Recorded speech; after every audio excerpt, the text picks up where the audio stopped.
to me. You to me, I wa any camera, any microphone. You say, you be kasana penny for what Ghana Hanama Muna, Bruni Becca, so me a policy makers on ebeti. No meti me jina so akase ani ye tie na sompem ye de be ye adwuma se de ese ye fa se da kase e ma this chocolate drink do hia any nsuo hie wu hia sichire e na wu hia milk bia bibia wo mu dada do hia pe any eye nsuo hie special ice any special drinks nsuo de wo protect your kidney general well-being any wa pomuden kra be ye adwuma e wu hia se obetimi enya nsuo na wanom osori anopa no bottle baako emmo be se 8-9 no na jonso de wa wo jonso nyina it's good ye ka say ye didi agro but u kidney e ho atochema e na wo ko dialysis a e na obenhu se he we take too many things in life for granted se obeda se obesori se otumi didi se why you operation da e na ya hye catheter se why you operation da e na doctor kra air train se obeyim from a you give glory to God so sorry anopa ne free uti ebesi una se bibie ni hono ma o de special aseda e na o de beba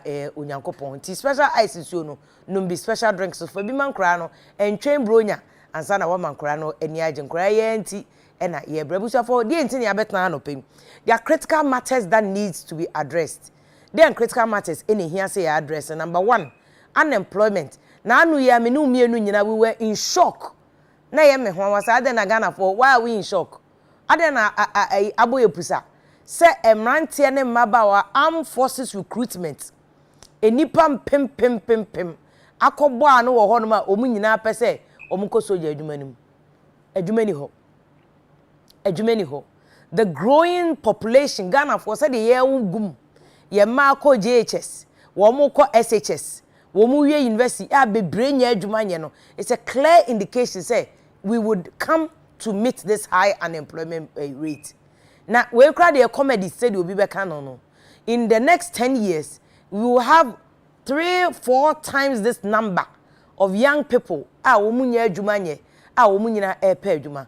Oko World Bank report, na World Bank for analysis about womunya jumanya.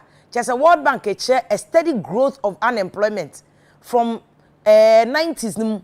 What they often say from the year 2000 to about President Kufo winning year 2001 year so any in basic and this is the graph unemployment is going up but so what the percentages on to so on there and then I said the World Bank report each channel you will see that unemployment as all the percentages they say nipa dodo a wo munya adwuma nye no a wo de toto ho a percentages so esote but so what obo now we say oh ye no in terms of nominal numbers said that Dr. Don Fenum economists be chem say numbers ne kan now the total population growth no ho ye nipa dodo a ye nyini a ye koyanim no a and you know to me unemployment rate no konanim enti enye won wa say armed forces recruitment no emrantie bebre kobo dompem omunyina pem but the question dodo say na soldier for betimi afa they can't take that much immigration be fa saying police be fa saying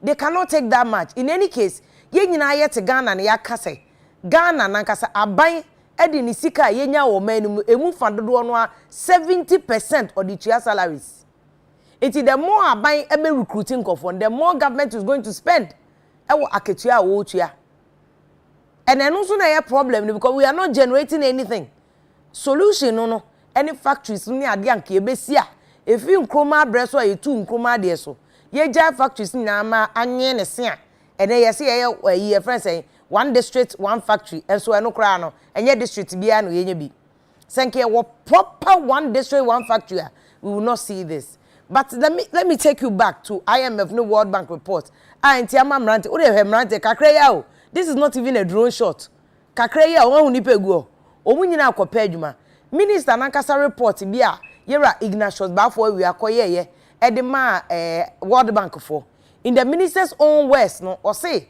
any ejuma any ho ekosro by 12%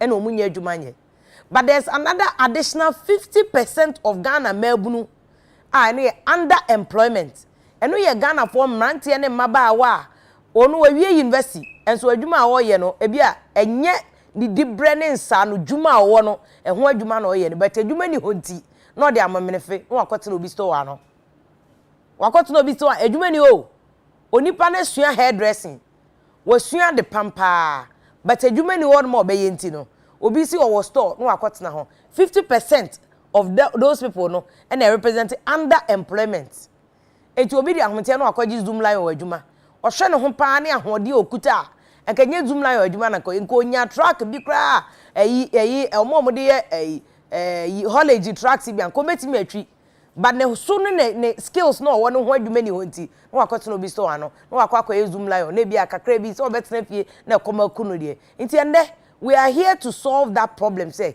there's a professor of agric from KNUS who studio ha aye person oboa ne ehwe say Ghana ye kua adwuma kwan ben so ne betimi de kua a create employment Ghana solution ene ba bia o e wo ha ya na no na doctor Bonso se wusu kan se bi say Ghana major problem ba ko ne say o man we mu ye problem e wo e Ghana problem ye sorry aye kofa abrofo solution abe solve ye so ye problem ne ye Ghana problem a problem specific.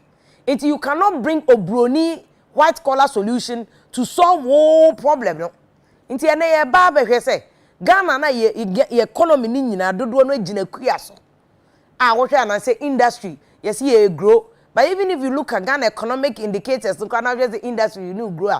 Baby kakra na e grow your oil sector no. Oil sector you so na no radio so. Me a mini minister. Chairman of friends Roads and Highway Committee ye ne twetwe nkomo no bo say o kire mu a kire say Ghana oil sector no kra no sika enya wo mnemu 20% pe na Ghana government dia mines adwuma na ye kana Ghana e gold ye wo say emu friends 5% pe ene Ghana dia na say kra o me negotiation akobebe 10% enti hwo oil na ye tu no Ghana ha no enye ne ye tu GMPC on tu oil abrofu bi na wo mu krom no makofo mu sika no me de be oil exploration because Ghana ban si eni sika e de betu oil ko oil well no to me to baako $15 million unya hwe inti eni sika inti broni na obetu a Ghana ye taxes royalties ni ade de wo mu 20% pe 20% pe ye gold ni ade nyina de wo mu 5-10% pe enti ye soro ani ye keke na Ghana ye wo gold ni ye ni hwe on sa shoko ye Ghana ye wo gold ni ye wo diamond ye ni hwe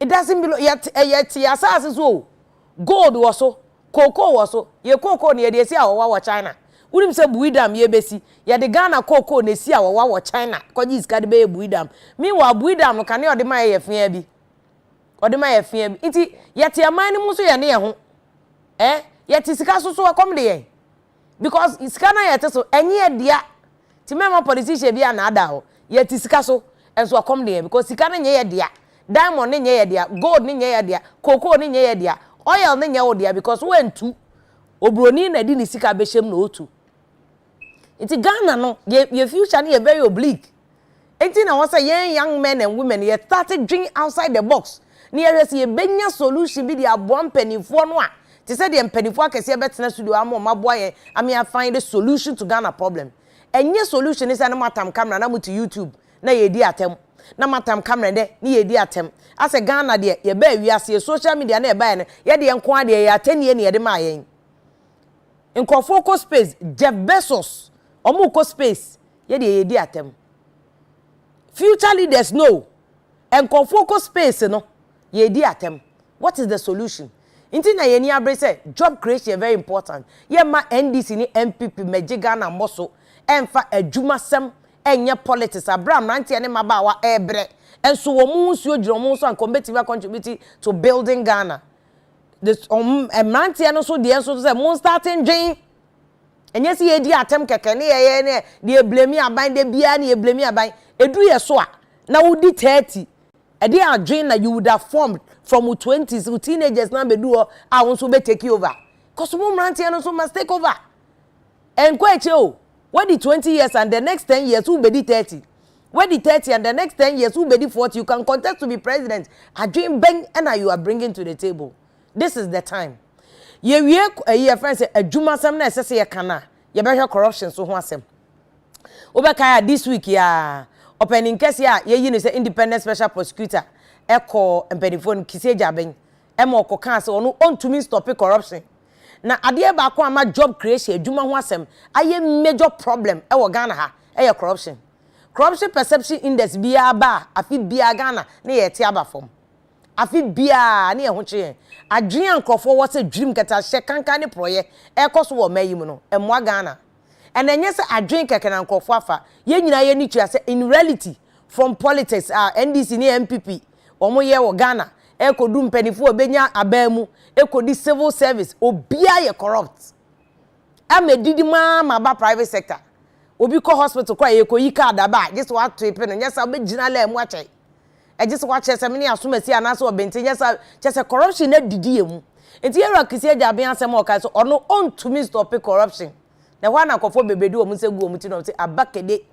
so se ontumi stop corruption then we are heading for a major problem because the enti anana do ye campaign o ka say oba obeti office of independent special prosecutor na omanfo nyina so edi egidie hye onana do mu say perhaps and the best solve problem because attorney general no ontumi nkwaje ni nua one ne te cabinet enti ase ye nso ye nye na obi aba no abedi NDC ba no abedi MPP for ba tro kan no omo so abedi ene ye di team for the public beti ne NDC aba MPP aba enko man we pa hyebre why is it like this NDC ni MPP pe na edi o man so enso Ghana pepepepe de bia na edi we ba ene we awia pepepepe ye nchi obi ada o madi we awia pepepepe na edi sika eko corruption mu no ebetimi esi one district one factories 10 e wo Ghana enso sese ye bompa ya ma yewra kise jabe a obedi yewra ayi matiamidu ade ese obetimi abon homoden se obe solve corruption osi ontumi solve corruption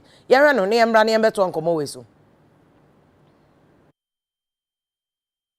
Most veritable source of corruption globally, and particularly Ghana, is the abuse of conflict of interest.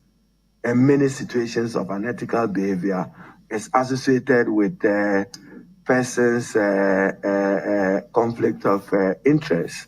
What strategy do you have? People want to reward family and friends, want to reward other persons. Sometimes corporate entities that are formed overnight will win contracts and bid against very experienced hands in the name of conflict of interest and its abuse. What will you do as special prosecutor to give respect to the provisions of the Constitution on conflict of interest and barring public office holders from abusing that opportunity? Thank you, Chair. My strategy is that I'm not naive to assume that I'm coming to stop corruption. There is no way I can stop corruption. God himself will not even acclaim to that. But I am going to make corruption very costly, very, very costly to engage in terms of conflict of interest. Ndiera kisi jabe no kasa wo mpanifo nani mo mrahye bedwuma wo mo carry na hwe se obetimi aye adwuma na no so on the corruption no no obetimi stop it asem wo ka se mre bi president Kufuor ko kan mo nya asem o se corruption starting free Adam and president Kufuor wasn't lying and na kisi jabe aka no and ke we ba Ghana Fourth Republic from 1992 aban ben pa na wetimi stop corruption aban ben president Emils to me bo report unannounced obeduru na nkofo jeje and solve problem no. Mr. President Rollins be bon kofo to take shooting range and solve Ghana problem. Or see one toilet, one man, one toilet. You go see saying you kun kofo for nothing. And next you can't kofo we are no. E chomo you kuma mo take shooting range no. Inti you kill corruption. And you bet me they see one district, one factory, be 10 at least in the old regions. No cry 10 no. Kebenye BSC. Any era kuseja be e kase obema kofo aye uncomfortable. But you baba back near Baba say, obetimi aya na say ebe business as usual. Na kofo bebraka say ya na mati amidu kura nani. One single person po went to me anche no. Ewi eche na letters upon letters bro full allegations, counter allegations. Ye kwotro one statement ni ade. Nti na Ghana betimi akọ abeka say afedie Ghana. Ya free entuma pefra.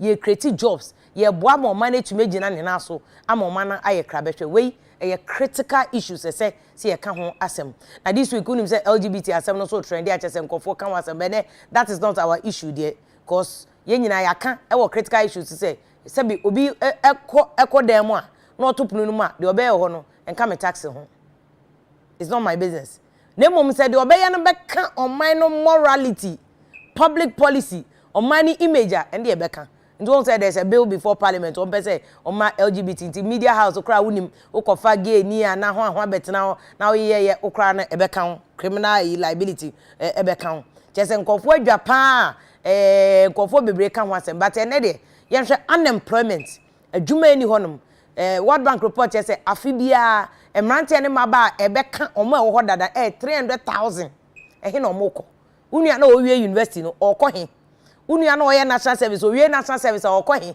unu na okọ free SHS owie a okohe. That is the critical question what you ebusa ho asem ne ye say ye betime save corruption money ni bi e create more 1D1F na sesi aye ka say agriki body ebo aye di on this week ye story every year first western region body for chese body for aye din ebro simple ebro anka Ghana yenim say aduane a ohia ni bi etumi die eye ebro dokno wo betimi adi ene ebro bottle 1 bag of maize ye ton 3.7 poultry farmers near ja nti we need critical answers from Nanado. His Excellency Omampani Nanado ye hear some critical answers what all it is an Nanado amaneni amre no afa pressure amani ministers na agree planting for food and jobs na no sika nko aye dey chef from fertilizer or pay I'll get you the figures planting for food and jobs na say board there then it begs the question say sika no ye dey den sika no ye dey den because say sika we nyina ye fertilizer kwa access me say nkai wo say chain gold hwekuafo mo complaining western region che say board bo ayedin ebrobo ayedin. These are the realities ye face wo Ghana. Enya politics ye ba say be ya na anopeo critical matters ai hu hia say enya critical answers enu ti na anopeo tie ano ye mra sesi anafe ye meto nkomo so ma menka obi so we critical issues wo live wo UTV wo shipper say wo abeka junction dey aseda ma special ice mineral water na afi diso chocolate do hia any ensuo shefa sedan so ma pamoni clothing wo osu photo club ono ma wo osu Oxford Street no so omo any a share atare emi ye betena TV so to say yes proper eraba wo betena ha na wakasa you must speak chairman general be say truth to power but you must also look the part into kopamoni clothing you can't look the part so na nipe mu a eraba udi huni enye se biara packaging any presentation very very important ya na na ho brabusuafo e ba ye be bie adwuma na ama obi anya bi aye Ghana taxes no ye be che baby e ko ne baby e benya solutions na alternative si edua tadwe ye edua jeno ye edua meko ni nyina we find the solution na aban antia na for ye ko demonstration and give aban a reason to listen to Ghana for when tin na critical issues no ye fa me vim lady ye ba sesia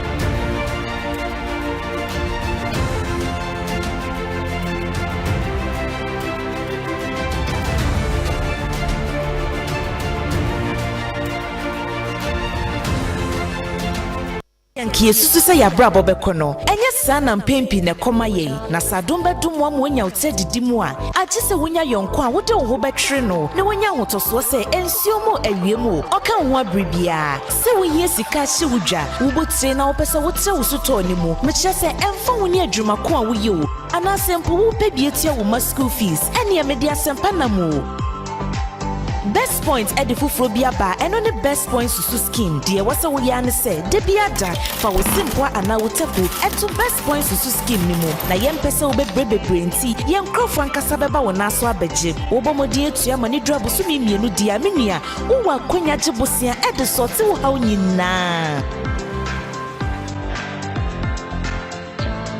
And the best points to scheme any casubomwe to susu na jibusia busumi mienu echi. Ya brewen shishe pa edwene wo ho enti fa won to mababo best points to scheme dia no na die best points to scheme boa wusika no na chani bocho our business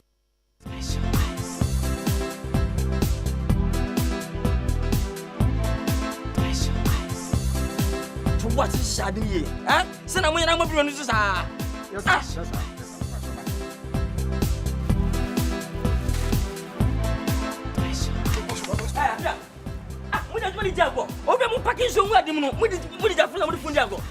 How? Hello, Fizzy, do you know? I used to carry special eyes on my pom in the streets. Everybody know. Now, Menesika, Agentia.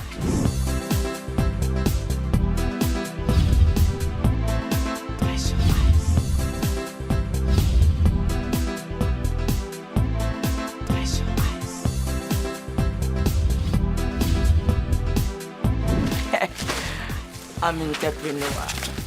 Say after entrepreneur. I'm a sugar for no.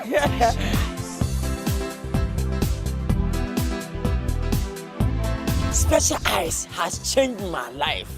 At Summer Pokua. FDA agi edwede nkrato yi atum. That's my girl. Daddy. Yes. Please, can you help me with my homework? No problem. Go on, okay? What is your favorite food? My favorite food? Yes. Aprepensa with koto, aka club, momone, smiling fish, and a kobe, and a bekwanya adiacheso. Okay. How do you prepare it? How do you prepare it? Preparing. Just for part the question be a mabuta colado milk. Cancel it and make it this way. Cancel it. This way chocolate drink. You ain't getting this here. You need to prepare it. You can take it anytime, every day, everywhere. That's one girl. This way chocolate drink. This advertisement has been vetted and approved by the FDA.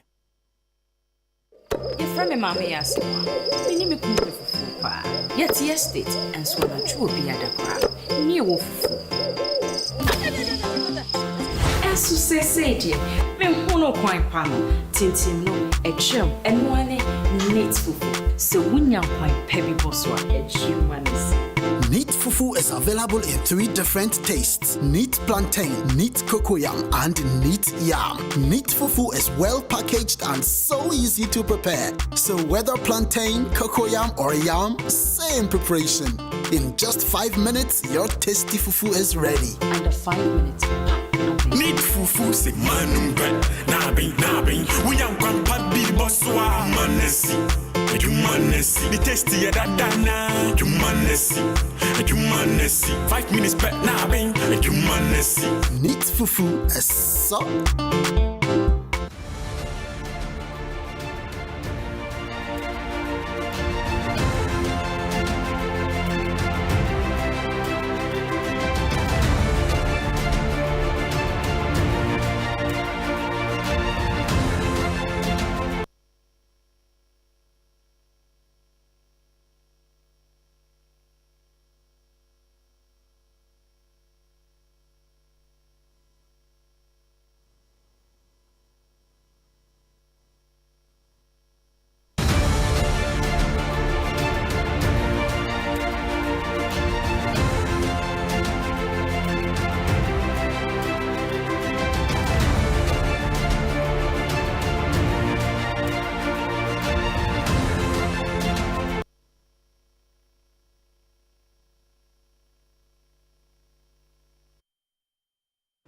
Abusia for some more kwaba critical issues and no pay dey atoamo ewo UTV eso no ene mpanifo na tena so mbeboa yen ame nyina yetumi ahwe kwan ya ebefa so a yebenya solutions na yetumi ahwe se wo mo a eni adwuma yo ya World Bank report minister Yera Ignatius bafo we are out na hwe labor relations no ne ade so nyina che se kwa animu na no minister report kwa che se 12%.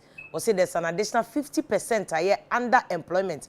Omo a omo nsa no dwuma omo ntete omo nsu ehunu no enye ho adwuma ene omo ye adwuma a eye ase tuto bibidi yemfa hwe how far ebi ni honti yemfa ne saa nti ni nyina aka ho anaje se unemployment kwa de yetwam 60% adwuma eni ho yentumi nkoso nye saa behwe dream keta hye ne pro ya independent special prosecutor so o kasa wono ontumi solve corruption ende ebe di se dipa bia obetimi aye sa Ghana for na ye kra yesuban no Bible cracker say the heart of man is treacherous nti ye behwe eno so baby e betimi save sika e betimi dey create jobs no ama mante ne maba etimi nti anope ye mo akwa aba join social media platforms ya o Facebook okwa obehun critical issues so honom na wa join wo comment adwenche any semusa o de to a ye benya mbocha kenkan ni nyina ma obetimi so akọ YouTube critical issues so e wo ho no wa join ye de nkomo no ahye so anope ye mo akwa aba be good morning empedifo wo studio ha o mbebo am ye de nkomo yi ahye so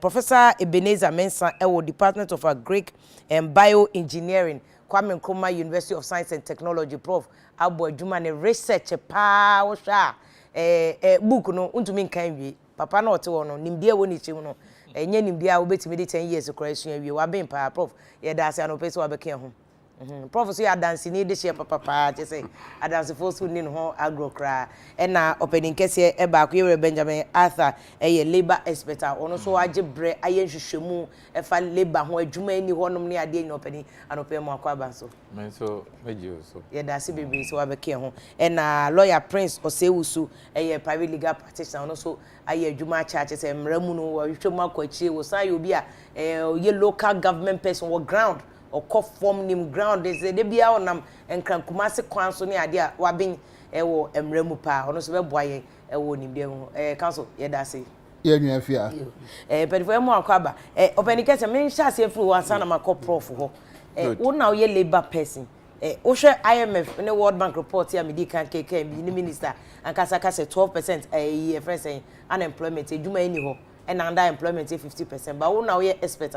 Why research? What is the general outlook? So, adwuma ni ho no ete sen. Oh, say my mindi kan enchia omo a ehwe Mudas. Ne krum asante mampo. E minu anu ma wo commander. Na unemployment ye minister aka no eno anu no. Nya de a me de ba ko ebeka ho na say be yi efakra efri mu.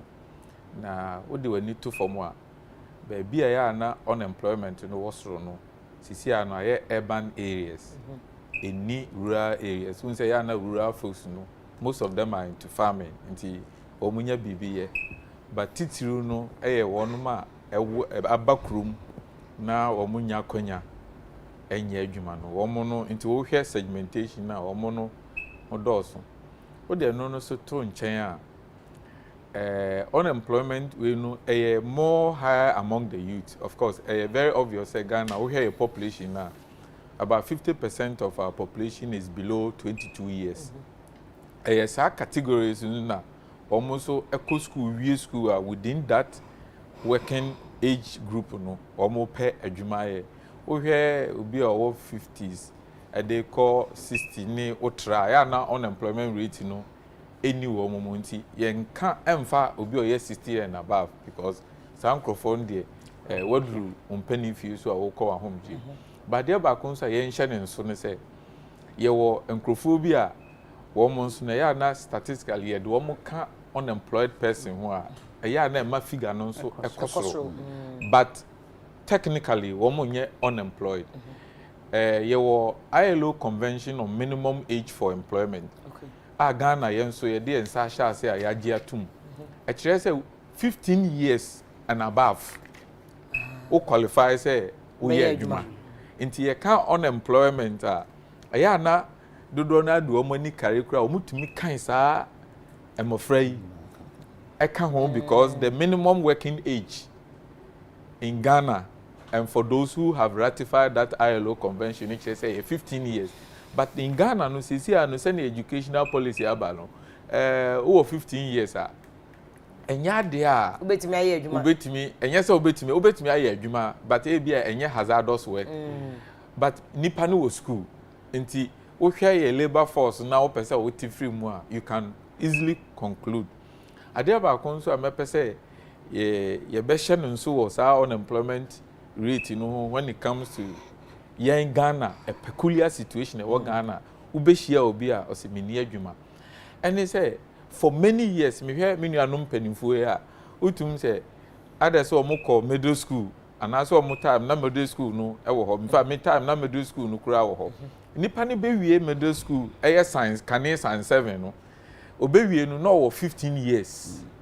Averagely 15 to 17. Ebi mu kura to me wie at the age of 14, 13, because Now we call school for 10 years.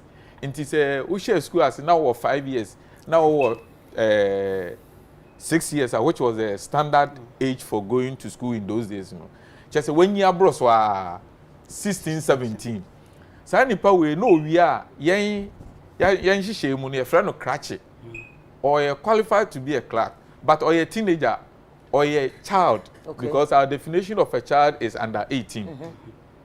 But when we are school, until we 15, when we are school, to say ne JHS na ne no. Now when we are school, na 15 years when we so we nya konya am toaso because we nya de. Now want to me anko secondary school. Now we tifie. Now also ye frɛ wo krache. So ye frɛ wo awraba. Na ne ato ne say o say we adwuma na saa age no kra no. Sabi we carpenter ni kro bi hwe wani mienu ansa no abo ne bench mu dadoa. We no mu nyina ya de a na edi yenya. Nti ye ka unemployment na ye hwe nkrofo bi a wo mo nankase wo mo age no utumu say job market no they are also not ready. Okay. But Osha 12% na minister ne can dey 12%. I have not conducted any research. Recent we bia or I will not be able. We cry 2020 data and na minister. And minister there he commissions a lot of surveys near the into the figure better one thing. As an expert, I have no doubt you know, the figures of the better because quite a fast measure no a bit complex and it involves a lot of research and money. Prof, remember when I make say, we share video ya be ya omo ananse omo call armed forces recruitment. She nipa ko ebu nkamfa na hwe nipa no. E man krofo bi kra no omo take care mo hwe say na traffic no. Nipa na sala ya ma che say free work inside o line na bu fa so abepie abonte won na krofo twa video. Na krofo say yet a time bomb so. Ade ye hu. Prof na we agric expert wo alternative solutions baby. But to sha ni nyina sa wo solution ni nyina we mu nti e na wo ye sa bioengineering ni ade nyina. De na ama sa adwuma ye eni ho. Koso abra Ghana nke ete kuya ho. If you me do asipi say akonya wo di ama me say sebi oman asudie ate say me so me kyerɛ madwen kakra enam ebia suade bia menya na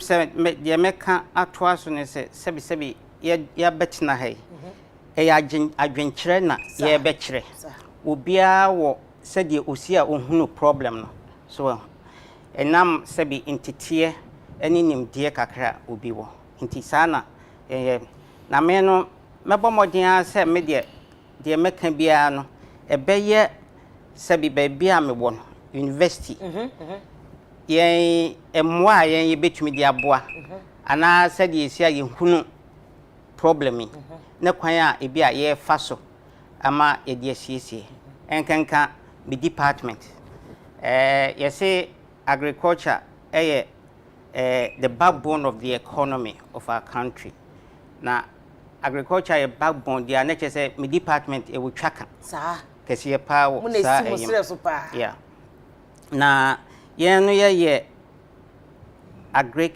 engineering and biosystems engineering no ye hwe sabi kuaye e free ahyase mra wo bedua duaba na kosi se eduane no ebe suitable so enti ye wo no bibia wo se ye obedua duaba no ebe fifi wo se wo hwe na duaba no sabi enyin edru ekwan time a wo betwa se de be ya ye beti de be sei so ekwan a be fa so a won se ye nuaba no dodo na ye broni friend perishable esei ntem enti se de be ya ye betimi ediasie ama ache kakra ansana ye yusu aduane no enti no me ba aseme a enunti ye ti hei no me hunu se job creation no sebi eye omamu ni nyina asede na obia wotwaka sebi aban no wotwaka universities e wo twaka na private sector enso e wo twaka na aban no ono no na yi ne sen twaka wo mu ne sen o hwe aman aye ya job creation no eye ana nwuma no private sectors no na dodo na no mo create those businesses no mo afa sebi school for a mo awie school enam mo nim die ti no mo de aboa ma adwuma na tumpon so ho na afi aban no so ni twaka wo so oye ne se obeboa ma mfanse yetumi improve technology me fanse universities no aha obehwe ama omo aboa ama akonanim na tumi aya de ama enwuma no yetumi abie aka ho aha na oba private sector no so private sector no de ne se bi omo ne universities ni ade no ebenya twaka so ho na enwuma na omo ye no me fanse ensuye ye si he nyese mo fitin ya na mo ye mo hwa se mo ye no akwansidie bi bem akwansidie no eno ye sen enti mo hwe eso ano ansa na ebeduruwe so na no na ye university no asede through research ye den kwa no be fam no amaye sede be ya ye betumi improve insue na sede be ya obinwum a sebi onyare so omo de no enti e beba se e wo se wo motumi efa enkwada na ewie school no so ho no wo motumi ene wo ya adwuma no wo nso etumi ehunu adwuma nani so ho na ekọ nanim no na obi wo ho a me fan se wonye suahunu bi wom na wo de aba no no e de aye bi abata ho ama adwuma no anyin so ho ena wo ba me fan se university nso a university ya de ne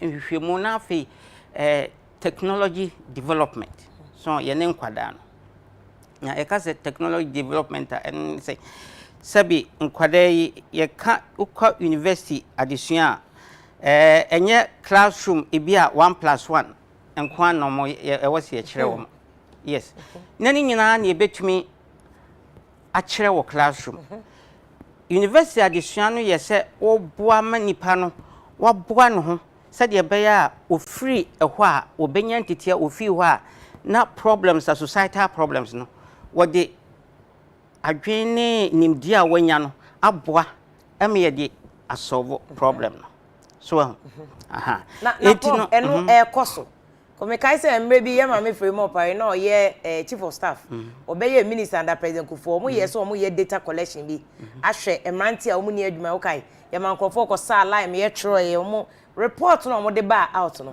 one of the recommendation was that there was a disconnect mo hwe entete a youth no wo na mabunu no wo ekuta nsa no dwuma ni suahu no mo wo na ye school no man tete a ebeboa ama adwuma aba Afia sa me ka ba so ho enti no ebi wo ho a e wo se nkwada no ekọ industries no na omoko hu se de esi a ye de yensa eye bibi na ebi a adwen a omo ana animdia wo nya ne classroom no ekwan ben so no wo be fa so e de aye bibi aboa no so enti ne ma omoko no but se no university bia ni ho a obetumi anya bibia for the practical aspect university bi any uko US India omo nyina omko attachment ni ade okay so enti no se enkwara na anko attachment anya yi a omo ntumi enhunu se de nimdia na wonya no ekwan ben so na obefa so e de aye nsue anase bibia tisa so but no so ane ade a se eha because omo a businesses e wo ho sisi no omo na wo so omo tumi agye nkwada no na nkwara no nya training a betumi aboa okay so prof yes as me twa so there no problem we open here you know because me better me entity na mo school universities amode ma school for no any the course of Ghana is say nipa akogu armed forces recruitment yes almost omo go in the fan every university. If you are not in America, so SHS. Nti di entete na de amasankure. If you are not in America, say a problem na or a war man. Ye nyina ye utwaka. School for utwaka ewom. School for utwaka. Twaka omo ewo ni sen. Sabi yes ye de wa betina ho se suade no a kire oban aban no ebo a teacher for ho by way of salaries and other things. Now sabi oh sorry na won suade no anasa onye ya. Say ni nyina e contribute to some of these things. Enti e no say ye bese san yadwen. Sabi ye de akotena wo nya opportunity. E bia sa opportunity na ye de ama no.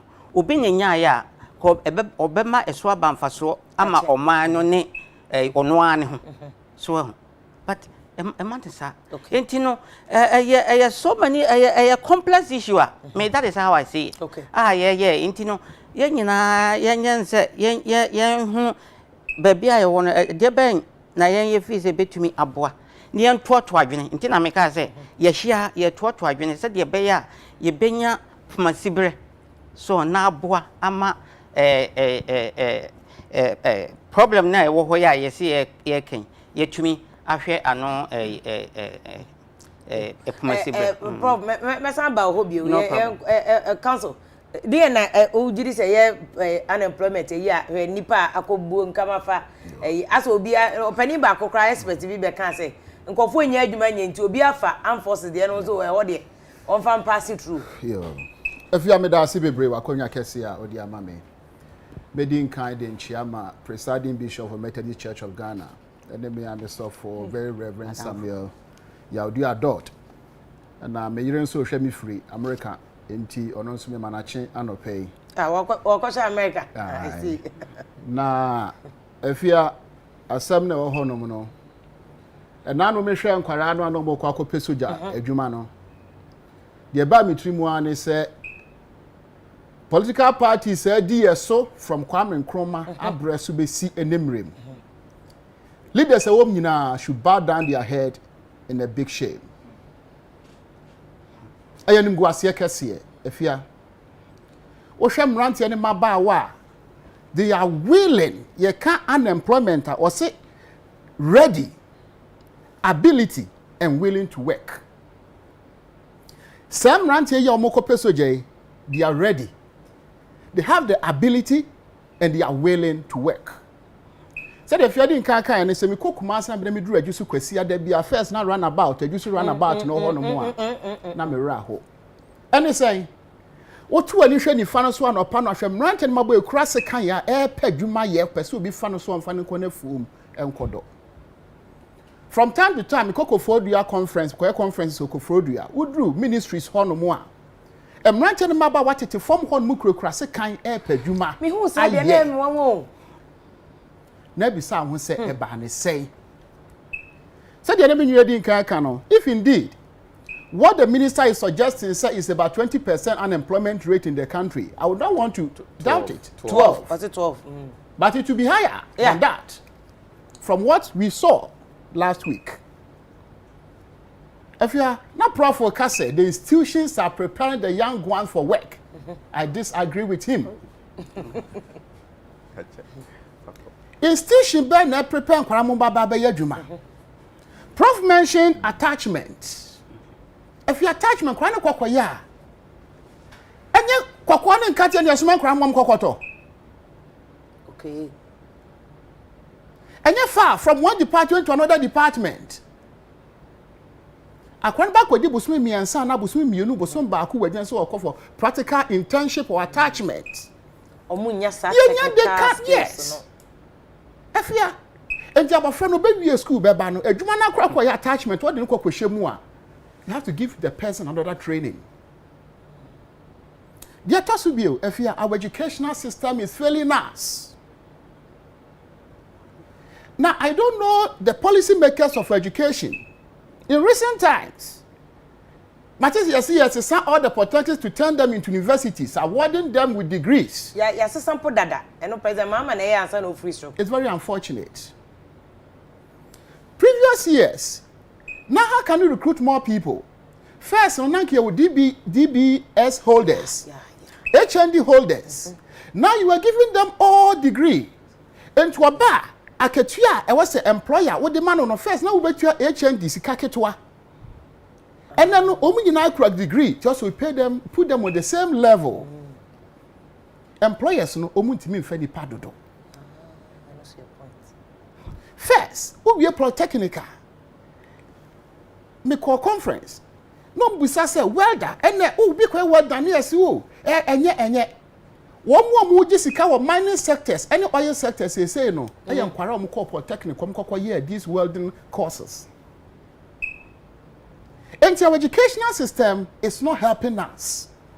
Our friend, baby, school or per white collar job. You are prepared no completely for white collar jobs. Ejumanu suni ho.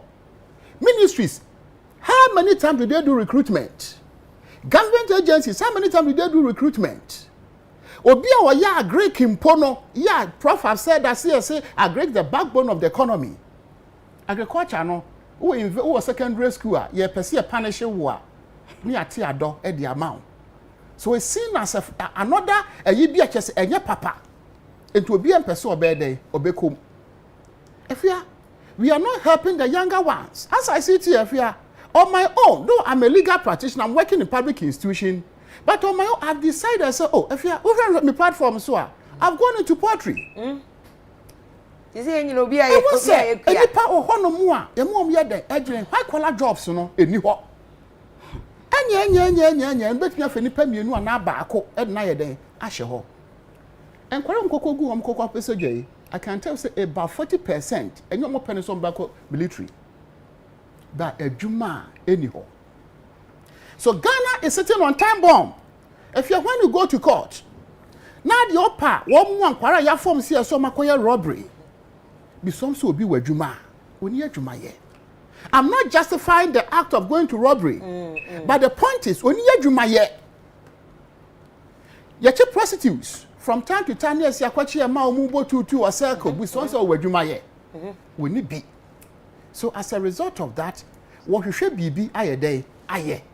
And our position now is a dear na buy no betimia obeye.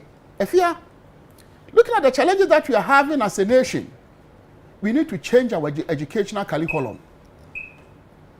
We should change our educational curriculum in such a way that young prepare for high collar jobs. Young prepare wuni pano. So we juma no, we school na se juma poni ho no mo a. Na wunya capital, obetimi aye den. I go into that private work. Private sectors, they are willing to recruit people. But in this country, if you are expansion, do you know the rate of the interest rate in this country? And when to me expanding the business. Every now and then the government have a reduced budget. Private sector is the engine of the growth of the economy. It is not helping. If indeed, see I heard that papa mama afraid you mujina honum yidia, we should work our ways. Other than that, there's nothing that can change from this situation. Kankaso wakasa but opening member of back the info from the na council can say gaps no e wo we nyina ehu say a problem but obeja to say the all can say we are sitting on a time bomb with 12% unemployment and 50% underemployment. I'm say message that na me kasa no chia papa bi no I'm classmate from fancy pem also for dot. Oh, I see. So me chia no I'm classmate. Okay. Madam for pass right. Na yenko ya asem so. Em say near prof ne lawyer ka no diagnosis na on my no matna ofidi so aka emre bi pen na message sisudua. Aban ye nhwehwemu hunu say there is a heavy skills to jobs mismatch. Intine na lawyer ka no pepepepe. Aban gitum say sa mismatch no ewo ho. Inti ye betumi aso unemployment ano a ewo se ye bibia ye betumi edi industry any academia beba together to look at the future of work to make sure say nipa na ye kotete no tambia me dem fato ho say me wofane na wo tete me say menyi dru me mpani fie nsu bia o say me ne me wofa kotena me wofa nsu ni fie brofo nko ana wono mka aduane a wo mu die eye bi a conflict me nso mo de banku ni nkruma na tete me kasa mo ne meka eye bi a hwi kasa ana kasa bi a ne fie na me kwa akotena no obi a nte sa kasa na se me wo fa no de o se me kwa ohwe me but if I can integrate into me of a society na metumi ni wo madi nkomo di nkita ho se ne esise efata se me ne me wo fa na akotena ebeche gisa wo mo sa ma me nimdie foforo inti aban hu sa no aban akwaji project bi a ye friend job and skills project me sure say mate it's being rolled out se be ya ye betumi aboa na technical schools no a wo mo ma education no ye betumi ama nkrofo a lot of technical education ti enne na me no mo kasa no all the TVET institutions ni ye wo no ma free Ministry of Employment ede wo mo ko Ministry of Education. Oh, okay. This time no mo nkɔhye GSS. There's another service your friend no TVET service technical and vocational education service.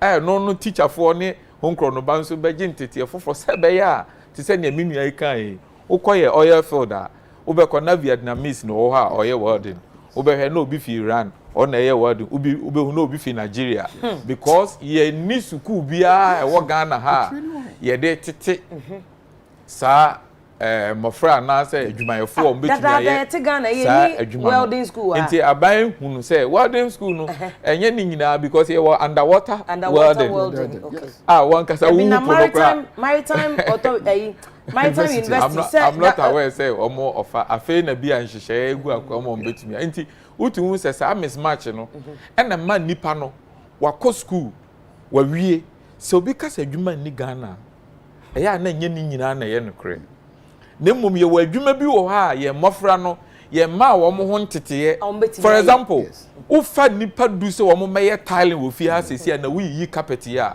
ubenya very good tilers likely say ufa nipa tana emu 7 be Togo for na Benin Mati say tilers carpenters POP stone finishes ni ade enkofo bebre ye adwuma yen yesu se bibi ni ha no obi nso firi baabi ba na wanya bi ye enti ye was a mismatch na was say ye na ye hwe na ye educational system ne was say ye kire no ye tumi emasa nkitahudie no eba this time no unya ntetiye bi a we are looking at micro small scale and then medium scale enterprises enti sa wo ye ni sa na nipa ni nya scale na wan pa adwuma bi ama no se onkoya onokura betumi de nadwen afa ho aye bi enti sa under job and skills project na ya na mpese don't just read. Get in touch with the Ministry of Employment. Go to Ministry of Finance. Was said they should get in touch with. Oh, solve a problem. Go to. I am one person basing asema okay.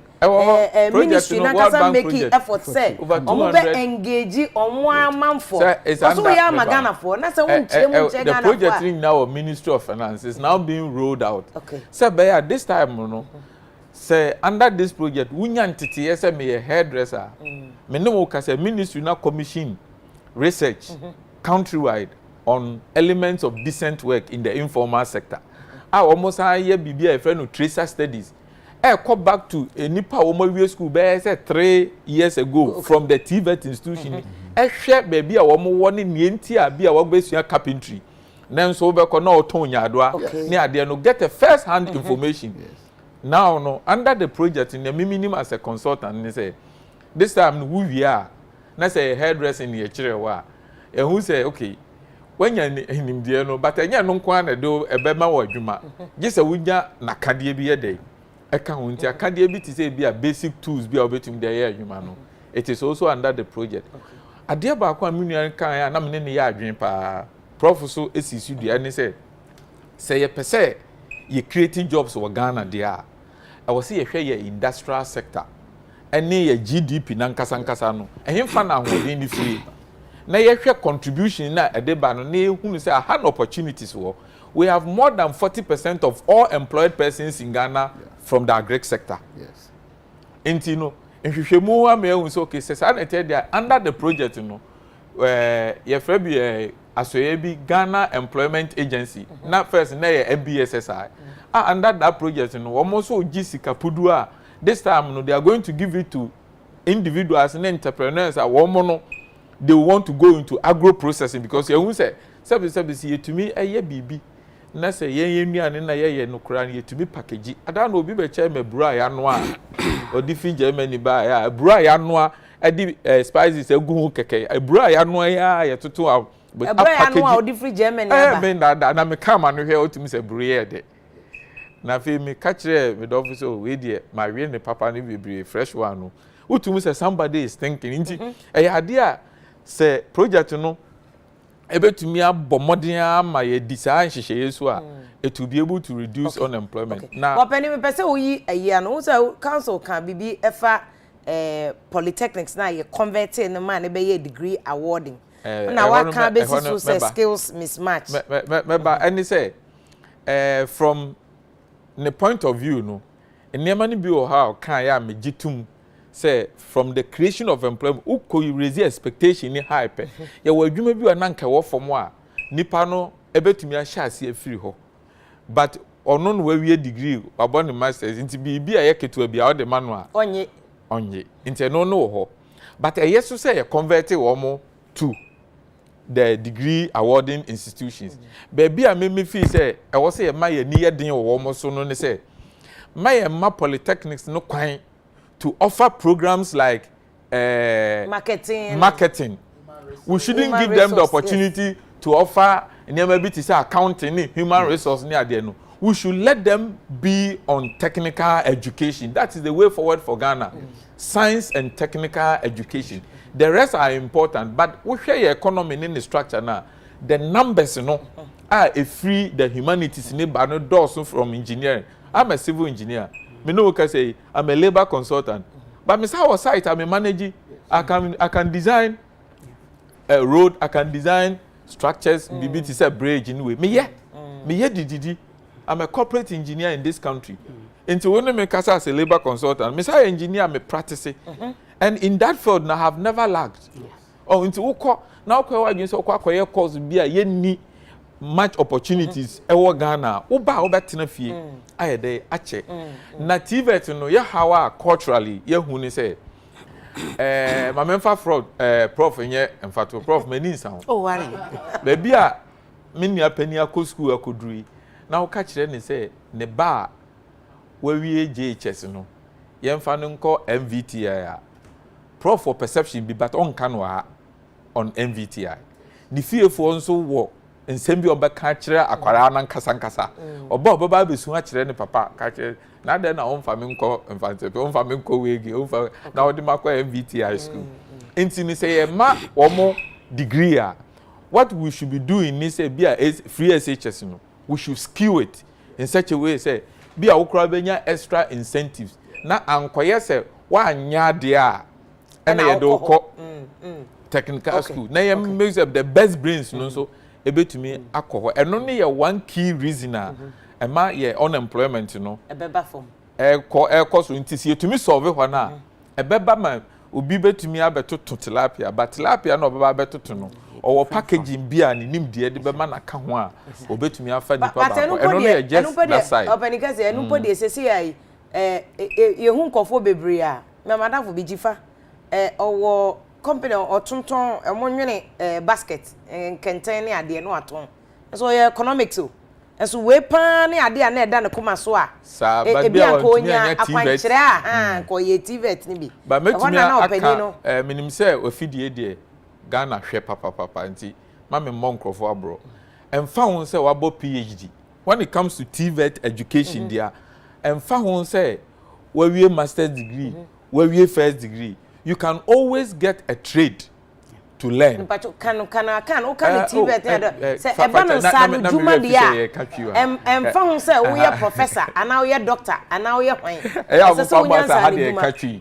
So there may partially say a table on fight there may partially say ebanu say ensanu juma found ni baby a unim die akwa akoduru say wakọ university ana say wakọ akonya entitiye bia na emfa ho nya ho brase ubetumi asan wachi na wakọ akosua bibi a fa ho ma me bi eton bo fruit wo kanehia ya na minim no me kan ya so on pese me din betudwa na wo kwa na ne baba yo bi te bo fruit no ho na wo hwe me bi say na wo hwe abaye ne ye wo to bo fruit no yi am se ne na osi keka no ho no in fact na mani ko ho pa until one day am bi say na bacho adwuma wo ya ni oso okọ school okọ University of Ghana na emom no kwan ba mu na oba beboa ne maame na me no kase we be restaurant at the Bofrot no e was area ho no me nya advert ma no na emom no wo kwa e fa so gege de nkate amiensa bi so Bofrot no apampam de BBC ho no council better to sika watoka omo ye lawyers watoka omo be restaurant ni ba bi wo one airport square lawyer ni o we be restaurant kama say what the corner ni ma abrofo no mu si free play mu pebe ho no o cater for omonti and sanoduma point there e very important Ghana for o manya kwa kwatena brochire o mu duru ho a bebre be ka chose nye o mu degree no mu di free Ghana no e na boa wo mu e sanoduma no mo wo no e na de o mu kogu oba prof meko council oba prof o say na unya be maka say Ghana for na mu be 40% na wo kua mu prof na wo solutions no kua pa anke betimi adane o man ne shebre ade na kua no into what is the problem o yo Afia me da say na the mechanic say e was here di kan ehwe adwuma e dey prof me yegu so oh no adwuma ne sen e ka say ye adwuma na say ye padwuma ne sen me betina hey ma hwe we e bia ye ba ye radio ene kasa and that sort of thing but enam sa wo pese obia behunu se bi nipa na e wa ha ene ye ntino wo hia bibia se bi betumi ama amansan ehunu nipa no a omo wa ha no ene ade eno no ye a problem a me fan se wo se de be ya wo be ma odwuma koso nti bia na sataba oba no susu ho a ni susu ho a ono so oye engineer koi okay ene misua ayi wo ade ebia me toatoa nimdia menya no classroom a ebia me kekasi anim na me ne menuanum bia wo wo ada department eye a yebetumi de bibi aba so no akọ no wo mo akọ no wo mo adwene ho a ebia materials material for no mo si o we bia power ebefam aye say and that sort of thing what material na was ebia me use ade we so na eko obeye no na nyina ya keka si animu na ye de abro okay ye de bro no na wahase use wo use no na won say bia ade ne senka menya ne se ya kamepe na yenye say na eventually ebia wo manya bibia sebi babwa ama wa ye adwuma no na ye de abro na obi ehunu se o se ade we se eboa ma eyese ene me nso adwuma me ye ne mehia bi na ono nso sebi ono nso aba wa hwehwe kira kwan o ene misata na eye ade ma me nti na wakohye misata na misata na lawyer nso akoye emse adwuma no ahyase nti ye hyase no sabi wose obehia enipa a wo beye because wo beye ni bia Burkina Faso aba ye hunu ade wo ebia YouTube anase UTV wo so nti ye nso ebe de na adwuma no tra na etre ye make an kwesi say sa ekwan no na university ye faso e di create adwuma okay enti no oba KNUST for instance vice chancellor say by omo yade binimu ebo modin omo sisi adan say de bia wonya mfidi a de besi and that sort of thing we wonya akwanya ene de obesi nana no eye adwuma ama wo hunu directional ne bia ompese omo de university no ko ebetumi aboa adwuma ye so enti mami bai waye bibi say one department one startup oh sir oh yes one department, one startup. Yes. One taxi. Yes, so students no. Mo beye anase money staff no. Mo beye na mo di bibia ba. A startup bia e betumi aya dey commercialize no. Oh yes. Nti mo timi commercialize. No so buy and cherry. One department, one startup. Yes, one startup. And more department is saying. Department I think 90 something, you know. If not I see. Yeah.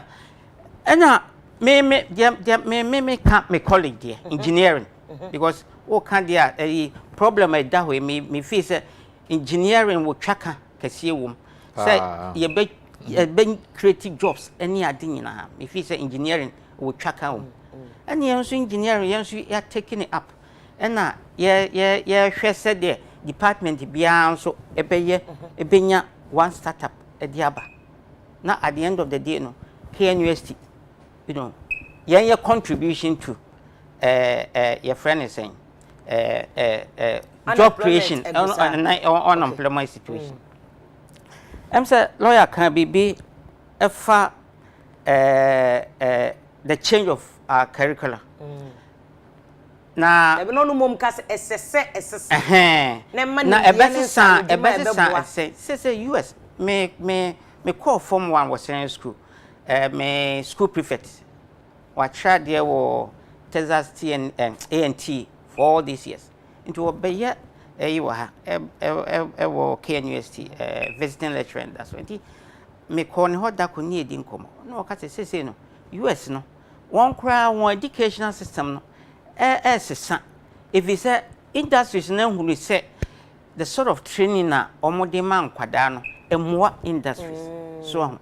Enti no ebasa e was say omotumi ma wo ho kwan industries no etumi ne universities no enya twaka so industry no when ye pese first na etisa well but say no obi find no mo che e wo KNUST mebo a but say niam asesa so say niam na asesa enti no says the bayan say ebia e best niam be wa e wo say san ko yachi ne hwe say the baya e betumi aboa educational system because me nyini bebre bia de but me so me kai say yes me bra pani no oba o makwan kra no ono kra no esa be no nko university po o makwan a otumi ko sanyo to exactly yetetemai tema valco na nna fofo ni bi tumi ko ye adwuma ho no ma ba besene no school bi a no omko poki no omko ko ye adwuma no omo nti e wo ho dada nti ye de na eja ya ma kwan be da mu e ma se de school ni nyina akoda ne brofo nko a o prof na odi kan ka se ni school ni ye brofo nko ba se e ya kwa se school na da ne brofo nko na kora ni wi a obi abetena no aban na e be fa na adwuma mu e fi ade me hu ni se abrabo no e ko nanim e na me fi se tem bia ne de e wo se wo ye se de be ya oman no e betumpom na se eduru sa time na wa anya de baby ehun sunsuanso no e beba so nti say de ehun sunsuanso ni papa still am here so you question we an my say 40% of Ghana for ye o kria mu a first and foremost and na ye statistics na was statistics for mini statistics bia me dey nti say Ghana na economy ni gina kria so say see ye wo Ghana ye economy ni gina kria so still oh why not because from IMF any World Bank report any budget budget amakai no Ghana industry mom grow but no kwa zero in on industry oil sector na grow that is the thing and a service sector oil sector no kwa so sika no Wednesday many chairman of transport committee kata Kennedy say nya ko ka che say oil sector no kwa sika wo me just 20% it is our growth na ye hu oil sector no Ghana ye shade nya mu mfa so kese bia just 20% royalties taxes pe and fire bia mai ho any say na opening kase po ataye kase well dey ni ade kra Ghana fo po ni skills no a on betimi kra kwa ye mu adwuma nti na agrek na ya to no yes asawram ya to na asawram afia on eno no ni nyida ko si se na na me kase enuane a ye du ni no ban no dodo no aye de broni friend no perishable so enche na say because moisture content no was wrong. Ho ti anaasɛ animu wise apa na bacterial infection e was so enti saa nuaba no e was say yetumi a process so we say that sata ka say onya bro every answer near be first and foremost I was say yenya your friend is saying there must be a need so and answer you see who is a sad year way and the course a kwan ban and your befaso ama yetumi meet saa need no so sabi on we ya we say one you obi no o che ni sesia e bia wonim kwan of faso but o ma obi bi no we a obekwa koto bi kwa na exactly na yan ye wa ha enti yan ye de ni obetumi ye ne sade Germany for you we ya ne kache ma so ma hu na me sambra ho bi say prof me hia so be ma solution de na no bi na one me kasa say bia ofa crowway aburo ne adua ho pa ofa crowway bi akwawu ye so omu dua atadwe ne ade e bia ofa krache dambai oti regions omo ye bayere omo san ye enam ho adwuma because nsuo no oti nsuo na eda ho no bia ofa fraw we na eda ho ofa mfante banche ofa we na ye ma aban solutions nti meba ho me choro ni na ho na because sa 40% o see etumi hwe kwan ye betimi asan pagya agric na mu bio especially say see ayete Ghana planting for food and jobs me pay figure na ma say see Minister of Agric chem so o de pay ato fertilizer a share sase e we he eburo bottle baako say eye 3.7 370 Ghana cedis eburo bottle baako say minister san pesca bill for planting for finance for crime person de be man because yenya accountability e was planting for food and jobs so and as a planting for food no as active as ye can body boy ye story this week ya western region body boy kosoro amekuafo news nti planting for food and jobs first what ben na dia ban but council my memra ho na o person make point bi yo Afia sir, our discussion we are trying to address so much on graduate unemployment by when Pokua bia said we almost school no omunko bi oni adwumaye Ghana mrantie ne mabawa are willing to work me fa tema me be kromu a ofa teshinungwa estate abrantie bi omo nipa mo ye mrantie be miensa anopa bia potholes atutu agu honom no mu atutu no kotwe debris wo baby no the aba air fill potholes. Such people are looking for jobs or pejuma aye. If the construction industry is booming, send pasia ne school konko animu no wako a liberal work obenya bi aye. Afia Ghana mranten mabawa mitumi che ema won omonya akwadworo they are willing to work na dwuma na ani ho Prof can Greek I have Israeli friend okay tell him say Prince if indeed say Israel forward to test of Ghana's land could bet me feed the entire world when him dia walker I had a tour to Afram Plains some years back Kokosha vast land yeah a good Afram Plains a Greek ben asase ben ne betim dia ye esen Afram Plains in sase if you are near to Ghana Hanum that place South full any farmers issue na eba no yeah asante achima gogo no ne ade efa ho aba be see Afram Plains when you go to Italy omo aye na ntwie papa no mo do omo ya ne se fast as Afram Plains na ntwie no ho no mo efa ba bi no obi nso adwuma se wo dua na ntwie no enuane umbewe na ntwie no so he has found a need and a prof can say they have seen a need omo say bibi wo ho omo here ho solution omaye enti are we saying say we haven't found the need okay so from the time memorial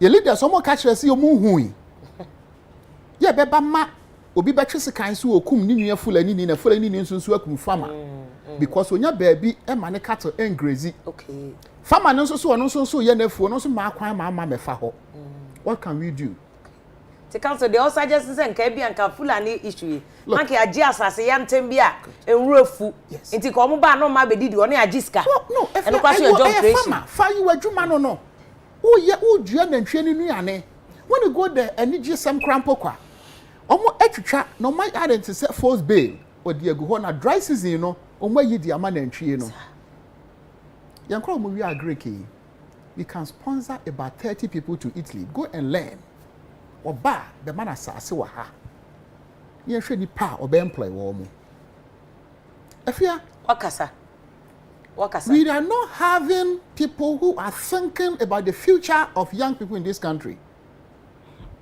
Afia leaders I'm a catcher. I don't want to sound too political, but our leaders are not thinking about the future of young people in this country.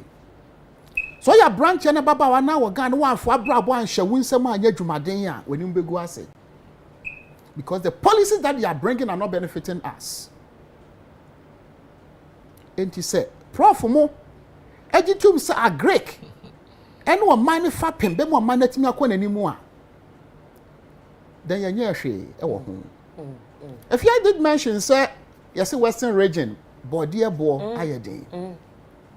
Body ko obetimi ato body edro 150 Ghana cedis 120 Ghana cedis but body ba sa no oto no betimi nya 40 Ghana cedis. Yeah.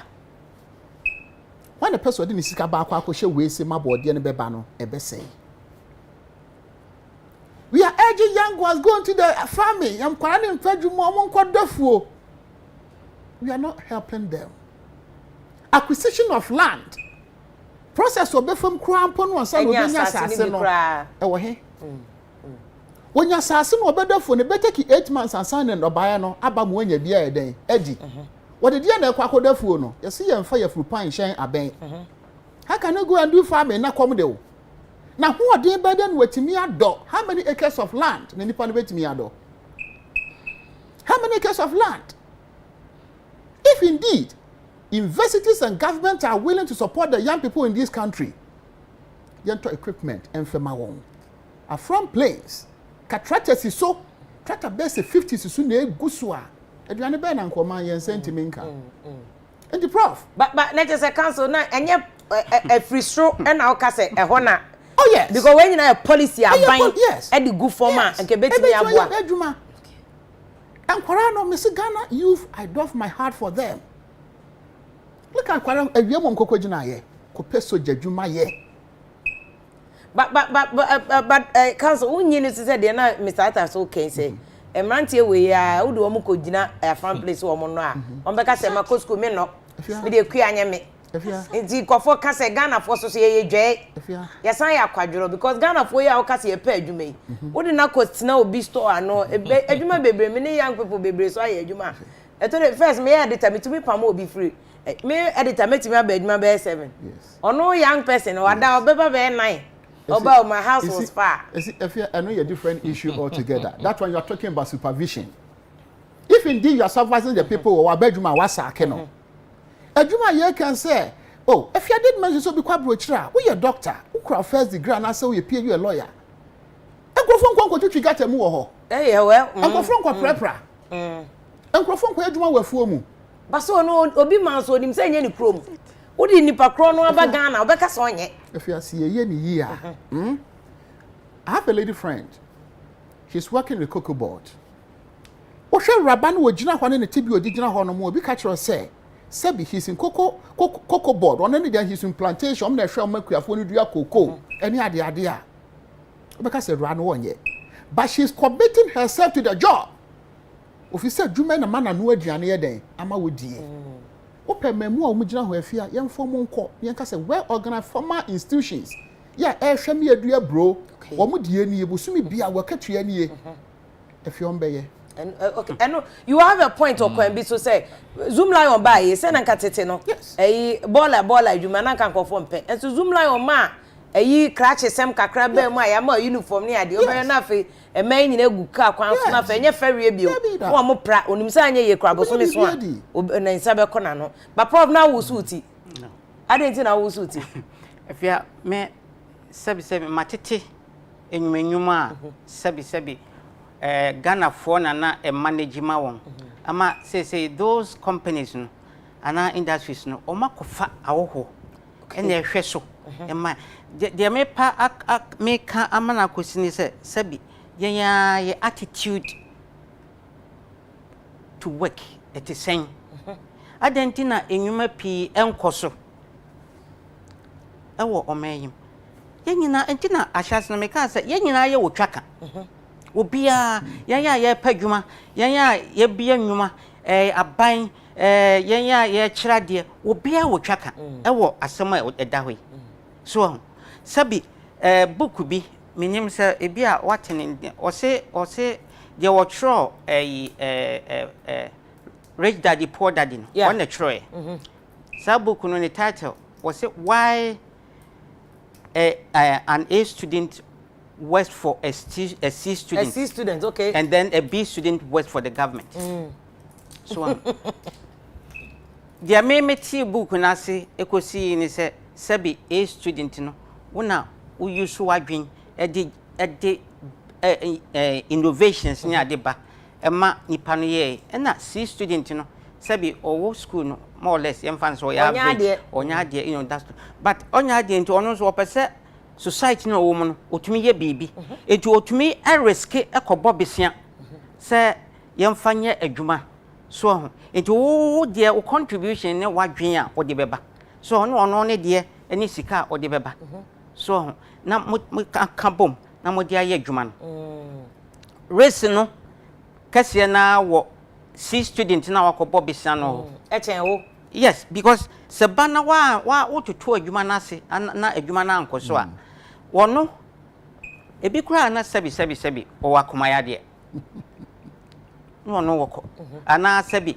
ebi a wo be hye adwuma ya si wa ye japade bi a japade no ebeko so enti no se ye hunu say do kan ko si say ya Ghana for no so ye yakwadworo ye suban ye da adwuma no aye mo adwuma no afia ene de no na say companies bebe ekofa abrofo we de omo ba no wo de bisa sabi wo ma ye bia nwuma no say wate se bia omo nwuma akofom e de ben ekwan ben so nti na e basa so omo ba kire ekwan omo fa so na ebinum ekwan a e fa so ebinum ye suban ye de ko eti adwuma so afia enti me aya na me pese private sector no mom improve more than the government sector because you see ye wa ha ne state farm ni ade wa ha e de be ne kosi housing bibia ya Christian no government bia no sabi ye attitude towards it no ye different ye hu ni se sabi ade no ye nyina ye nye na nye ye ma ye nyina so but minmak abandjuma you know we abandia men ye na me kaise na me ye work bi e wo north tibeko is tamale na market denti na madam fo amen ko yen se ope aponche na agric officer na wo ho ne se o market day bi be oba na yen ko ho na ho na bo no ebe wo form kakra ekwan ne yemfutukwan na onse mfutukwan no nsuo to a na reports ne ade abem so enti awasa oto bo ase ne ade ka bi cars be mienu ebesa ye ho a na registration ne GV so na wo hwe speed da ode ko ne ade a na wo hwe se car no ne yiti sen na ho odin you know open year say ebia wo service card obosome a e wo say na wo twemi enu bia wo service no na wo service a e ho ka no efihin na eba na ban so it's problem me too point na say Ghana for ban because ye wo kaka wom council and kasa my example be fa Israel ho na no ya Israel for ye bi say omo no mo ye Israel radio na me ti omo no mo mpanifo no ba ko ministers no ka say omo nya independent 9 years na Ghana be nya ntika omo nchan ye bi asa so Israel for ye drip irrigation omo de pipe druben ya mo to be de na tie ketewa bi gum mo de dua cabbage ene ade uko Dubai no ne ade nsuo nto Say see akroma taxi metro for na wo Dubai say omunye bibi mensuo nto because they be artificial rainfall because to be 3 years 4 years na nsuo nto e last time I'm called Dubai na afa na nsuo to achese nkofo ginemu e bose cause nsuo nto nti the upper channel so ye important chese the na prof upper channel na mako openi upper chese Ghana for so yesuban kan openi wa hunim state companies a aguyan ye temade e kasanyo eni ade e fa ya to ma abrofo cause Ghana for ya obi abeka se Ghana ni bi empadwuma bia me na nya adwene oh but council unyi ni se Ghana for suban council umie store ketwa ma Ghana ni kwa megu you are talking about these malfeasance, financial malpractices, embezzlement here and there. And we are different ball game. If you are talking about that, Suban the working Ghana for no, as Ghana for see you Suban say you pay Juma free and Kora Brim, because you be near the help any. Near canning in our productivity levels. Okay. And now, yeah, they are center board, yeah, they got okay. Now in Ukraine, we have productivity challenges. Okay. Kakra. Especially, yen to me kasa benyuma because ukwa benyuma ma baby so they are very industrious. Be musu busy pa. Omunya kwankra enye o mahome. But attitude a wo ha eno so na o say you to me e dey solve. The intia make say o say you to me solve ni say o foreign direct investment our country more. Apart from the enabling environment in the keka ho bia no ye hwe the skill set attitude industrial harmony ni nyina ye key me oba so be di sika be so me mu as a consultant now also person we investment in this area in this country in this region near there one of the key parameters are wo hwe wo ebia some niche market niche ni the keka kan wo wia ye beba skill set because and found no sika any nimdie bia wo bia no nipa na ba be nti ye ko hwe productivity levels country bi o ha omo embassy wa ha nti mintu mo omudi wa hwe ala wonya asem o ma chi bi de dia na ne o mu ni se wo mo ba be fa Ghana adwumayefo e de wo no mko ye no ye say ye wo attitude na we no ye wo baby so a omo mema no mpa adwuma e ma no mbom na ye adwumaden enti no omo so ko bie company o nam marketing o enti omo bia na omo ba fa Ghana fo ni bi say omo so enko because omo so gidi say Ghana fo no so no esuban ni ye dey eye but say oba mama konya ye ntum say wi ase afa na nyina aban bia ni ho wa hoden se obetumi abie nnwuma ma ne nkrofo a epe adwuma percentages of government employees nationwide I mean on the globe is diminishing and every day is diminishing every day to ba Ghana ha Ghana adwumayefo nyina aban adwumayefo entra 6% Ghana adwumayefo nyina wo mo ye adwuma o Ghana nyina no aban adwumayefo entra 6%. Inti ye ka no I am fire dim kohwa aban adwuma as if they are in the majority. Okay. One more 6%. Private sector. Even the formal sector no kra no. Formal sector no kra no. Private sector edoso chain aban formal sector. About 86%, 85% of all employed persons are informal sector. Okay. Of our economy. It is a would draw I had the near illustration. Na nka camera no betumi aba bisi a but na nka ma draw board so ofa private sector mo hwe me no ni kurukuru anu ti sei as a ball no ha kese ti se ne mesi aye mensa no oba aban adwumayefo a omo kese no eye bibi sei e na oba ankrankra nwuma a omo so ye formal sector omo so kese no ye bibi sei enti ne si ye pe ba bi mo bi ahye na wanya akwanya kese a one of the things I was here and say private sector no and I was see to me every transformation eba ho nti so ahwa ye to da bi aban gi afutu free ho no afutu a ye de ama aban di bi ahye sa job and skills project no say se wo betumi ama nnwuma aba pa de a bomodin na 1D 1F no to aso okay because e wo ripple effect say ye wo adwuma bi wo ha wo ya enye sa adwuma no nko a na waye awie wo ya esan ma obi adwuma enti se factory bi wo ho na nnobaya yedua wo bi asante mampo ka yedua carrots pa wo ho pa yisan dua bro wo ho but emfa say wo carrots factory wo ho na eye processing ha ni odua carrots ni nya bibi driver ni obeto abobo ya nso ebenya bibi ni obeba beto carrots no nso ebenya bibi wo de no to nchen a o ma be kwa kwetwa ya process no ni odo be kwa kwa ye aduane nti wo ye ade bi a ebe boa ma ebe create adwuma no nto aso na sa adwenche na aban afade oh yes say 1D 1F no e wo ho na mmom no na implementation na megidi say covid no ne ho niam e ba nti na akofum nti mesra aban say aban hyemu kena ba titru ni say ye ya futuo ni say bombodia na ma entrepreneurial support enti say wo hwe job and skills project no eno de ewom say e wo say aban sika dodo a wagi na say loan no bia wo fakwache wo ye adwuma we bra beje mboa na account a obema won say apart from say loan no e wo form kane MBSS so wo na be run sa project no loan no wo form be say 3% 4-5% depending on your risk no because also ko je free financial institution for a bank for who be ankokra be ko 25 to 30%. We dey be say 3-4-5%.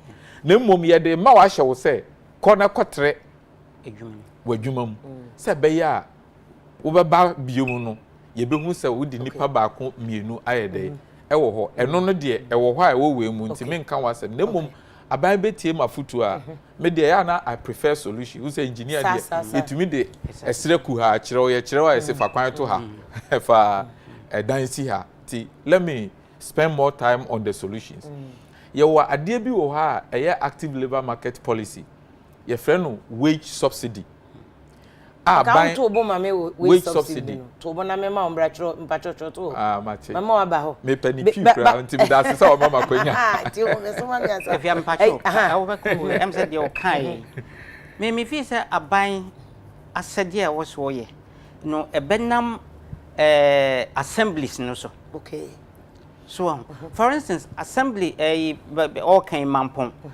MCE wo ho wo hu say be me mantem adwuma sei na ye ana se nipa dodo na enema omo ye ni enti ekwan ben na me fa so e dia boa wo so enti no e wasa otumi ni omo hia na wo pe ekwan bi a ye be fa so near process in doing that no wo generate wo taxes for internally generated exactly fund for no enkoye sebi central government no asede so em say MC is need DC is as it say no was omutumi a set up na omo ye omo sabi omo mantem omo hwe the economic potentials e wo so na omo ntumi enhwe se omo betumi aboa omo amanfo ama enema omo ye no e grow so e grow sabi aban omo ye part of it but no central government no but prof eno na council ashase ka say leadership o ade ne aban unze o shase kra ye bebon no ka say leaders ayenye free 1992 nyina na free independence o man shada amoa yen si yenya mpanifu a we policy free sro and o the direction aba say all district assemblies we DC a e wo say oboa ayi hwe bibi e koso wo constituency ana wo district o nti ye kua ko hu ayi rural bank ye ko e wo say adanse banks ni bebre odoto bi rural bank omo ibo mo modern pa ye mo kuafo ye nye say but mo bi ama wo be ko adanse ni ayi nyina prof me no area o say ni adane galam say ye tutu ni na mana say because there's no support nti wu nyini say efrisru say sru no mom e ma direction say Israel for the year e form ni nyina be ye Afia me nkase efrisru the mechanism a sabi innovation on the part of whoever is there so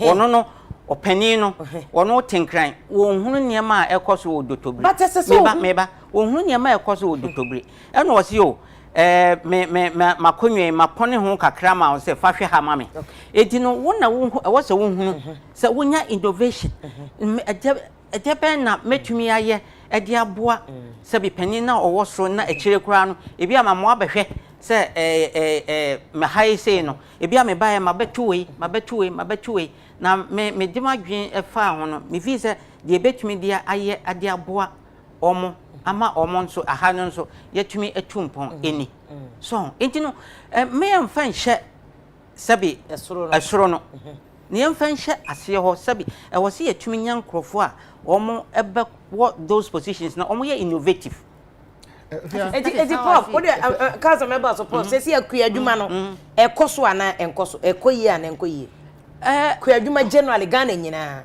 kuya no on Afia one of the major contributory factor of say enkoyi ana say no the age bracket of those in agriculture so o hwe na won a omo kuya mo say exactly so entino ema na no leadership issue say yen hye nkran so omo nkoye kuya na aka na ye free ya ban o say anya contributory factor but me chese won't be fani nyina nkohye so ndem me sa na me ho no oh yes nti die na ebe ya makuya no etumi akona anim na nka emfasodie bia esese yenya because Openika so see 86% of Ghana for my for nyina ye informal sector. Yeah, sana was informal sector na kuya no ka ho bi. Kuya na ka informal sector. Ankran no mo ye o madwuma. Enti was here to me ya manage na. A problem, one of the major problems. Me hu say marketing is another thing. For instance, when enema ebuso no, e kwan ben so na e befa so. Said ye be ya akuafo no, sabi omomoka. So say mefa o de fa tomatoes omom dua tomatoes in particular it drew major season na glut no ba e kwan ben so na yetumi mop up the excess so yenye se yanhwe na epra come lean season no woni resources a obetumi de adua biem na emesa no kra no apart from resources no abambuo ba so enti no sanya ma no na wase yetumi hwema etumi koso na etumi attract nkofo ama makoye cause my memory so because me wo ayi wo ha I say si aban or the planting for food no or the fertilizer nko aka contractors 940 million Ghana cedis eso body ebo kosoro eburo bo ayedin enti say aye eburo kra edua eso how many years prof una aye agriculture eburo I think it's about Busumisia. There be a one variety, no. Busumisia, Busumin, yeah. And me crying. And it's a sad, Anna.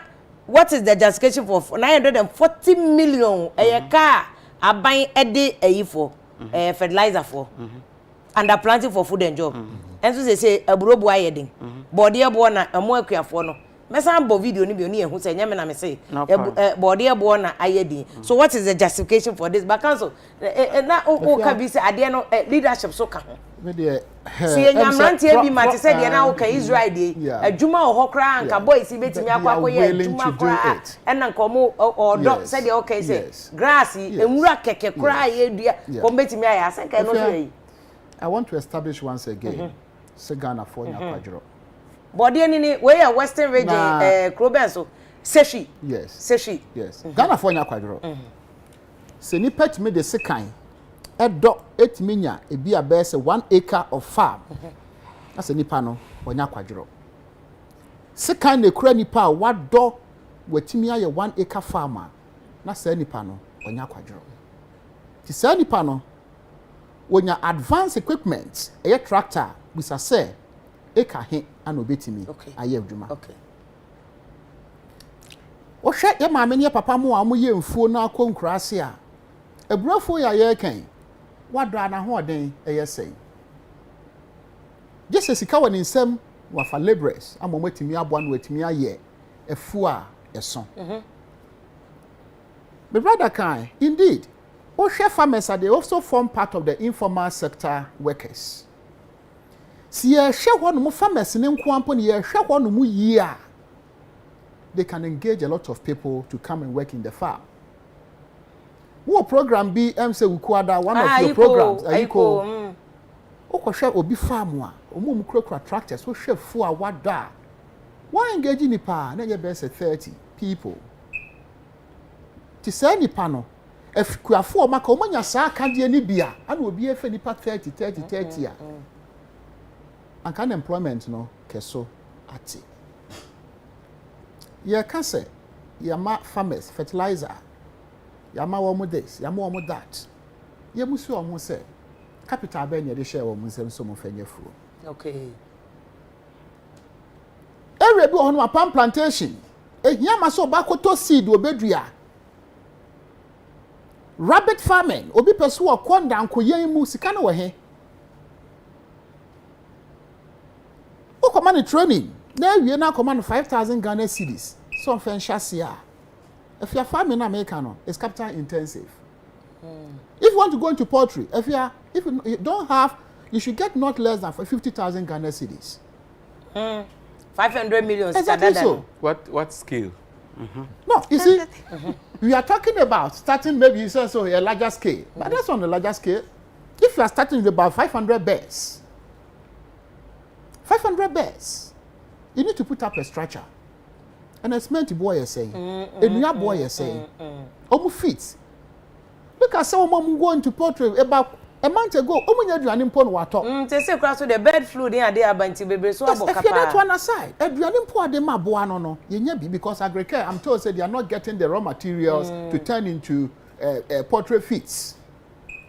Enti ehia ma say ye be hye nkwara no ye be bo be so masene. Ni amu go into that area. Na kasa kwara no o na moto nyema wo street mu monkonko dafu a akwara no odede na ekwa. Baba won say Mr. Ata so chire mu say omo won hyehyɛ bebe ti say de na MBSSI ni ade yi aye di sika supporting comfort say that maslo kra no mo de bosia kakra man comfort nti say enye akwadwura no bia penkran atena senka ne enko mbekwa kwaji bi no nka ne ukrom kra but oni pani firi ne kra so chenchene a say abonten kra no obeda man tontomare no obeton ade wo ka kwan ho. Good. Afia maslo loan ya ye kan ahe ne de ma wo 2,000 Ghana cedis. Say bibio. If 2,000 Ghana cedis na say nipa no fa nko ye den. I just say we sure you do Ghana ma kwa 2,000 Ghana cedis me mo akon homa bio. Okay. Say sika no na obeyi e de abakon homa. Obegu si gwa no ebegu. Okay. Okay, nti kwan a ye de emwa ne ma memra mo ho no Manilandi answer. Also bebam. My concern is, you see, a bueni pa, ye mu omu ye. System should work.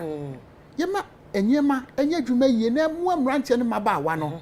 Kana fo ne manche ne mabawa no so munya kwadro. If you interact with them, utimu se wonya dwuma obeden, obeye. Oko South Industrial Area. Graphic, what your friend South Industrial. Go and see later pharmaceuticals. Drugs. Ko hwe ne manche ne mabawa egumu a eye adwuma. A manufacturing company. Adia some people were holding application letters omo pe ho no ma ye den akọ. Ye bie se enwuma ne bebre a. Kaminua ne nkwara ne mabawa no. Nye hwe se fia on be June street mo. Enti free so. I'm not talking about this government. Okay. I'm talking but it's a free to nyina abaya nyina. Okay. And yenye ya dwen so see e be sanye ma. But who's na prof make a point be say Nkrumah time na state farms na ade ho. And ye tena ho na egu ye. Nti say your leadership dey at least Nkrumah time na your leadership direction no. And ye anhwe so ye. Nti na e ba back to your suban na o kan wa say ye Ghana for your suban money nti na ye say Israel for yi. Because suban pa na Israel for wo no. And o mo kra nsuo ntoi. O mo te desert so. O mo to me the pipe ya tube omu twa na fa na omu de na tie keto bi egum de dua ka be yen so asase kura we yehu se ensuo kura to yen fa ayi aburo kura nhye fom da ne ye bepe honorable umaye kakra honorable umaye kakra Afia eno ne de e wo ho me ka se bi ho no mo anam ye den na me di atro na se de wo kan no Israel we say omu de equipment be na wo gbo den no so pipe omu ye drip irrigation yes Afia kosro ho no mo kokohwe esirem ko Afram plains kokohwe Afram river no e da ho kwa drip irrigation awu kan no enye fa na betima ya na Afram plains Okay. Dubai ensuo be na wo ho. Obutimi ya kwahwetwe nsuo de ba de ya drip what irrigation. From plains. From water oti ese atwa mu ade kosi afram plain kokosi asante achem ensuo na da ho no mo kakra. Eno no. Me no mienu abrante no on Nam Street mu no. The capital yes sen on no de kwa yes sir. Okay. I get your point no. It will take leadership. Yes. The leadership be effective and obeka say ne ye irrigation ye ni say ye fancy any society ye serious. Say the nkroma mo time ye na nkroma is irrigation way say irrigation ye nyina agu. Do you move back bi ana ho kragu. Me so me ye me papa ne na fu bi no mo do wo ho. Eh omo wo farm kakra wo ho na mo irrigation ye nkofo dia entos ne ade we are not blaming this government. Okay. You know what you are talking about is not for this government. We are talking about successive governments. Okay. Okay.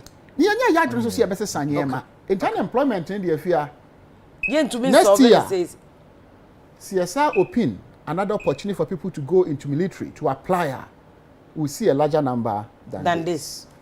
Any here te asem prof now we suit.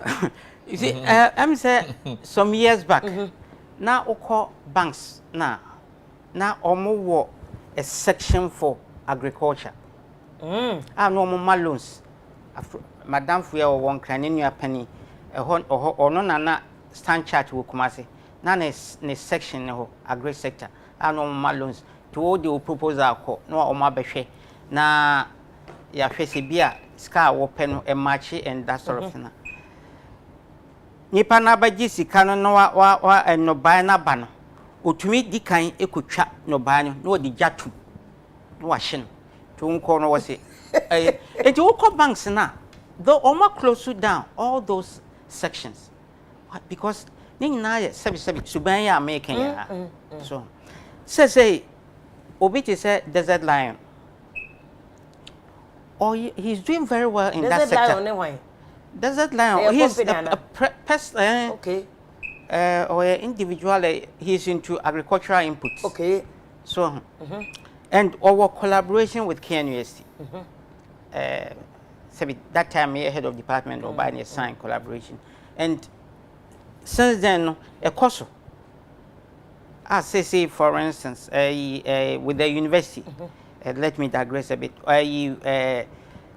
This inorganic chemicals na sensors any ade no say try say you be use organic one. Okay. On say kani ye kofu ma o do a obo on say nya enwanti na koye but entomra wo no nuru ho no no nyanwa be say saade no bisa enwa me hu say ewo kwan ho nyina no ye enwa ye yen wom do na aye enwa ye yen wom wo test ye dabi why no when because sa phone na itumi generate ye nyina no chemicals ye are destroy. In fact, nipa America say ye sa input agric say chemicals ne ade ye de be ye free. E share na edi. O say okoti e bi ahaban bi a wo se me de ahaban a e betumi produce a drobi. But enam sa asase ni nyina no asenti no. Enya you know the real a drone na obenya a concoction asay any eti asem o prof a concoction any one so entino Desert Lion what he is trying to do to help with this apart from we out of the collaboration with the university or anyama piwo for instance sa year walking say ka omoma omo man tete akuafo ne tete a omo nsan ma won sika nka ho adenti na wo se ono de oye ne se sika no o de ma in kind one and in kind Desert Lion no the and the ma yes one face sika no emma but e bia sika no wo de koto eno buy a dia wo de be ye afuo no no ama e bia mehia we chemical we no de ama enti a time no so a no ebi a wonye ikra na okro ya okay omo afu a omo ya na omo akuafo omo ne omo ya adwuma omo akuafo especially koko akuafo ne ade say me say o betre na hye mu just to boost omo moral so obi tie kras na me fancy bia akosi dem krabe menu bi okay enti nyina ye nyina akoka kosi se ye suban na because what is sika no ma ema sabi ye frequency o ye frequency ye nim sabi ebinim enkuafo no bi suban sika na ba ne nsem no dia was what dey no on fanye afa no wakai na yi exactly what they koware what dey we what dey but what dey chemical no ma odi a so wontumi emfa nkoware what dey be chef you no okay enti me fi say point ya fa so aye enye esuru enye leadership ase oh me dey that is how I say exactly but the company boy ya wo ke bi so Israel no many other places so but leadership na guide wo Afia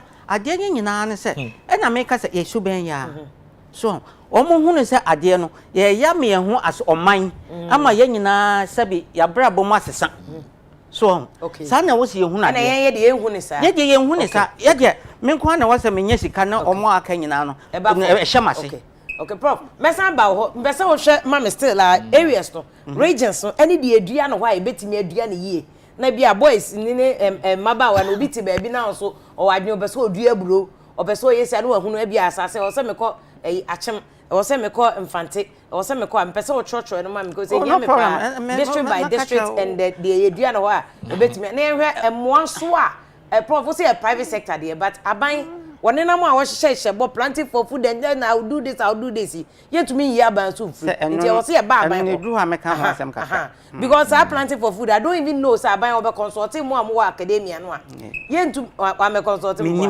minim sabi ba bia minim wa prof na mo practice na oh there say kola na ene mo ye policy ebi de biachi so for instance ebi a wo hia bibia na se bia from a department na me sabi na me so no oba besi head of department is okay okay this na me kan okay open get here yo say ne womo me nu edika aka no enne mra ye womu wo Ghana no opese oboa akuafo entrepreneurs micro small medium the best results are ubenya free mu no is not in all the cases giving money. Okay. Inputs to send a prof can and in the job and skills we na for me no say the core and the core a side me message say input no to send a fertilizer near there no aban shimu kana because a boy yield no but what they no to nchen skills ankasa you will be o akua na oye no mfie bebre waye kua no nso nimdie na fa ne oye no ho nankasa no e wo fom until we can invest in that individual by giving the person additional skills into we have a great extension program ne ya de bia ehun be hia pa say aban betumi atrim forgive me say I'm not talking about the problems because we all seem to know them but the solutions exactly mechanization so ya there me gidi se ehon no so no ye hyemu kana ebeboa but yemra other sectors ye wo a program bi a consultants na ne ye wa we national service yen ka no ha ba che me kwakoji ho sika ye wo program bi wo ha Ghana ha no ye nye but ye betumi aye mana aye yi yemfa a program like temporary employment already no temporary employment no casual workers temporary employment ye bibia unse ye tore bia na obi say aban nimu asudie aban wo for me it's a joint responsibility a collective responsibility aban wo bibia na asudie eso aban de no is to create enabling environment and to make sure say ye who lack be in a certain critical area aban betumi a provide this stimulus na wapian ya say car no de ye na yetimu battery ne ye na toye but ahoden na conformity aban pia na ye nka mu so that the automatic car na ba tin ya make nipa bebre nti ase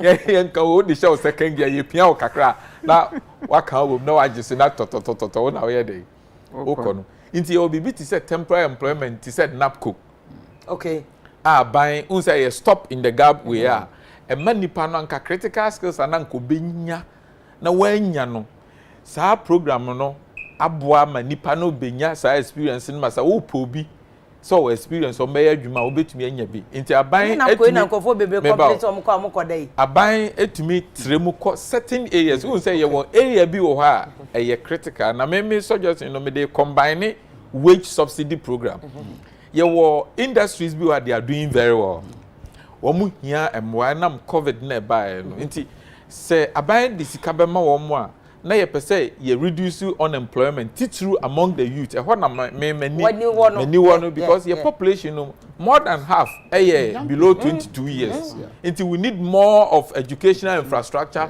we need more of job opportunities until say buy at the wage subsidy program but it can come as a loan na mom ne ye ma say fa nipa be say 20 adwuma mu instead of say buy nko abekọ akọ na nipa ba be fum ho no okay ebia we petrochemical industry and now say bia mo pharmaceutical industry yenim say West Africa ha nyina no we have an advantage in that area inti ye pese ye boa na wo tremu inti take a loan of x amount na momo no ye dey ma as wage subsidy inti fanipa 20 but wo wages no ena ye dey betua ena ye dey ma wo ye tia ama but ye loan na ye dey ama wo and you enjoy from the productivity side of it okay ebasa na no be bie enwuma boy se be enwuma yes wo mo wo nwuma no a won se bibia no wo hya ase a ne wadi kan ya ayeyie na ekoso no ho ne de ahoden no ko ndisa because afa na obi oninim de wo how to manage a business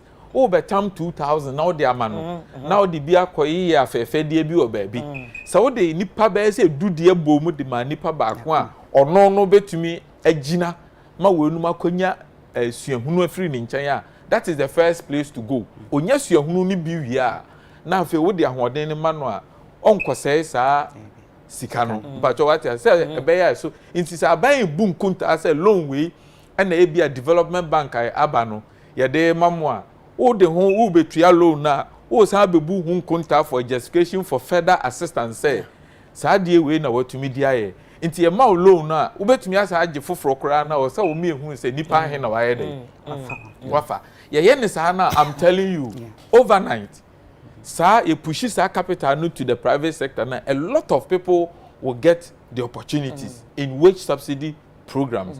A idea about any of public works, you have huge advantage. And what I know is the Ministry of Employment is engaging other ministries with collection of data to ensure say more contracts.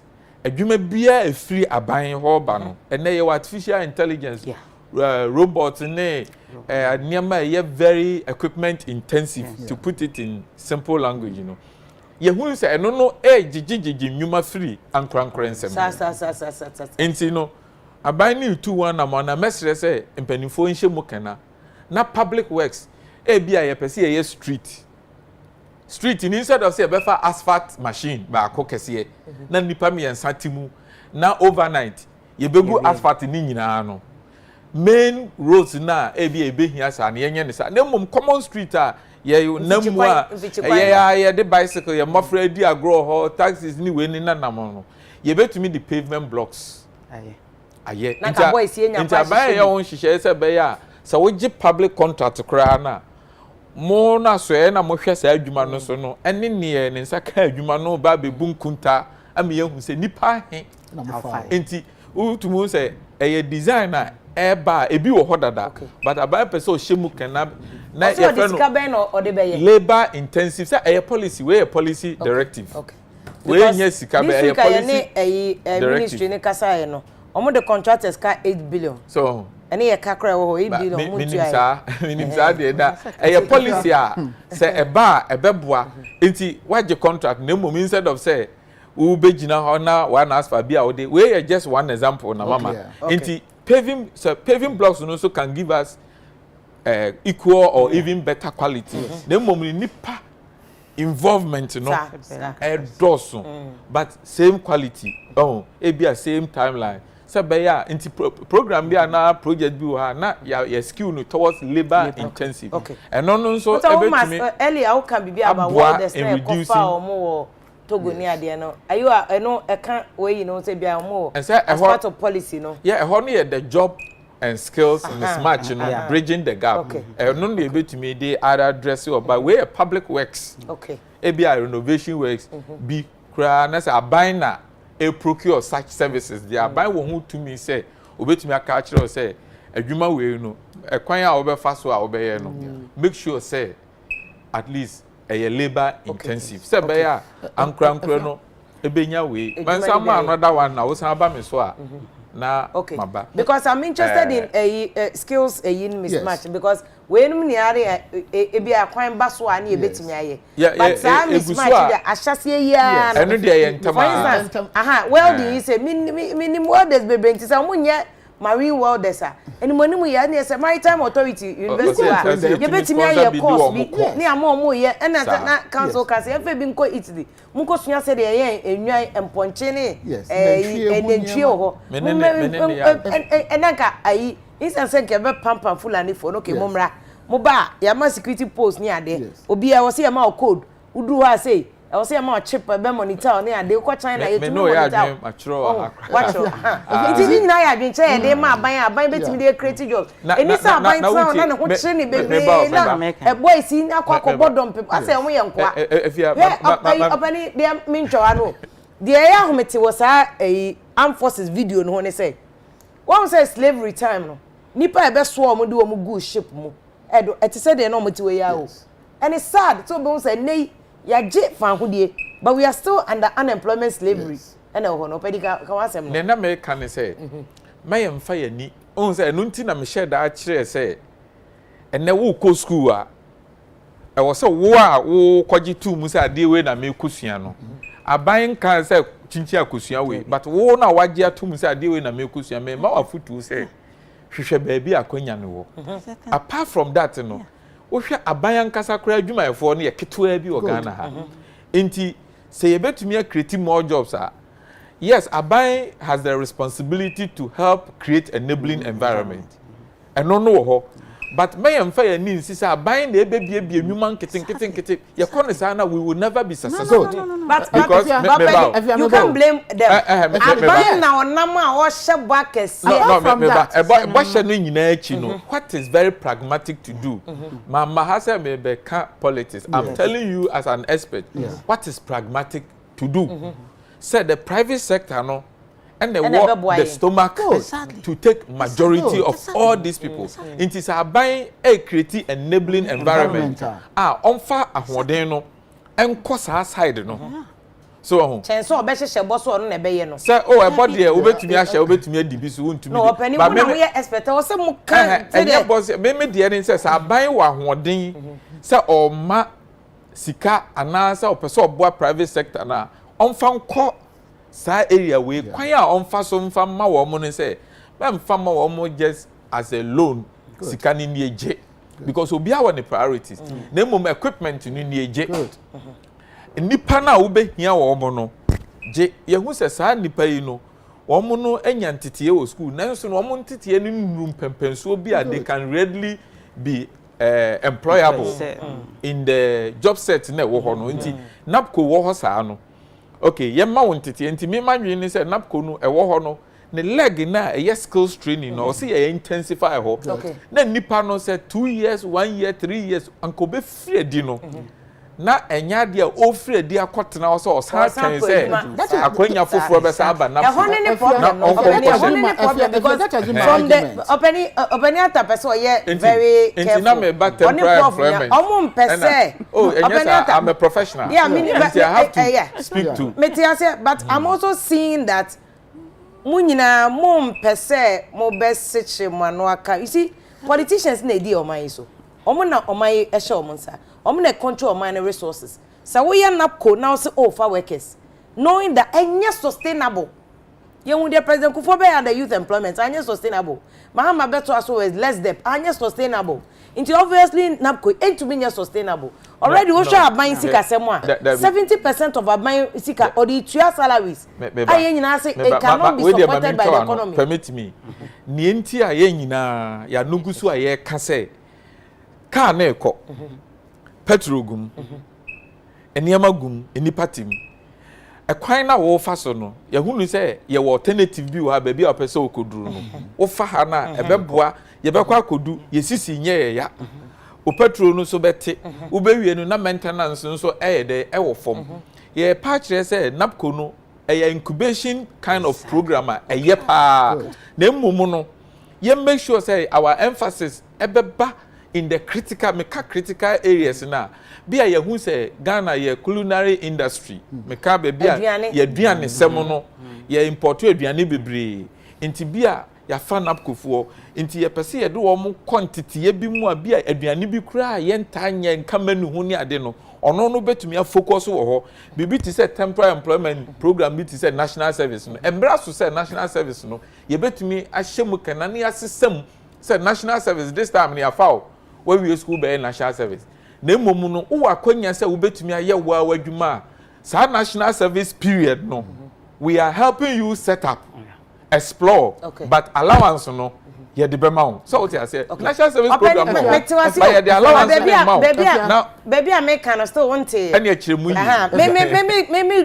abawa asidi o ho de na yenso ye wo ye de o ho sa na pa che mutimu nyina wase say odwuma no Ghana so ahwe ye pe na obi aje wa no akosi bonenti ano because me dey I'm very good mekansi so say I was here secretary ya no catch about say it's not it's not his business to employ people and all that because from research be suicide order me ma mentrent ye nyina wa nya bo chance na kwanu sie aban asade say critical areas but na gap baba aban can come and fill in the gap. It's not sustainable. Baby crowd aban unemployment benefits. Crowd catch that say over everywhere around the globe. We are saying aban here wom a ofan for it is ever shrinking. It is shrinking there na nya aban adwuma ne say obekọ campaign ahyehyebo both NDC and MPP everybody is promising jobs. Meanwhile the prof chair said from studies no we are see baby omo e pese ne omo ye pe no aban share of employment is dwindling going down. Inti wo suggestion no and na prof di kan say yem push private sector no mom fan crofo ogina ne na so no ne de ne more sustainable ya nipa ne ye adwuma obeya chense na konu a aye so 2 years wa woni konsa no asan kotena fie me sister bi me maami bi ne ba wo frame o say o nua no wa na ko o tifie say ye renew am 2 years for certificate nti de na yaye wa 2 years e na ende ye ana mo san renew 2 years e na ende say o tifie 4 years there and I'm so why 2 terms. Also my first one and the and was second one. Me and my cousin Coco board. Why mienu what if ye? I want to make us a movie professor. Incubation. Be on the government. The issue is, you see, we are trying to make suggestions. Yes. I stated earlier that our educational system is not helping. When you take public universities, if you put the student population into percentages, I can assure you, someone will hear political science, someone will hear sociology, the humanities, any human resource, humanities, they form the greater chunk of the student population. Okay. What produces about 7,000 students, social science students? Oba ejumano ewo he. A white collar job, ejumano wa create amano. To abandon the ministries, agencies. Every opportunity what ho. And I mean you adwene say, e ho be hia say skill training no. University no. Any social science nko na o si etimi kire wo ho no mo. Any political science. Prof, I'm ready to was a much national was some curriculum. Perfect. You see, many panel University of Science and Technology teaching law. No, yes. And I'm Saturday our prof. See, Kwame Nkrumah University of Science and Technology. Yes. There's almost law. Yes. Almost humanities. Sociology. Jamaican say, Enkwara no even the private sector no krampo no e sha se ye adwuma me training nkwara no a bedru baby the private sector will not get people to recruit them. Yeah, you're right. Yeah. Who be here say yen sha se yen tete nkwara no ye more skills.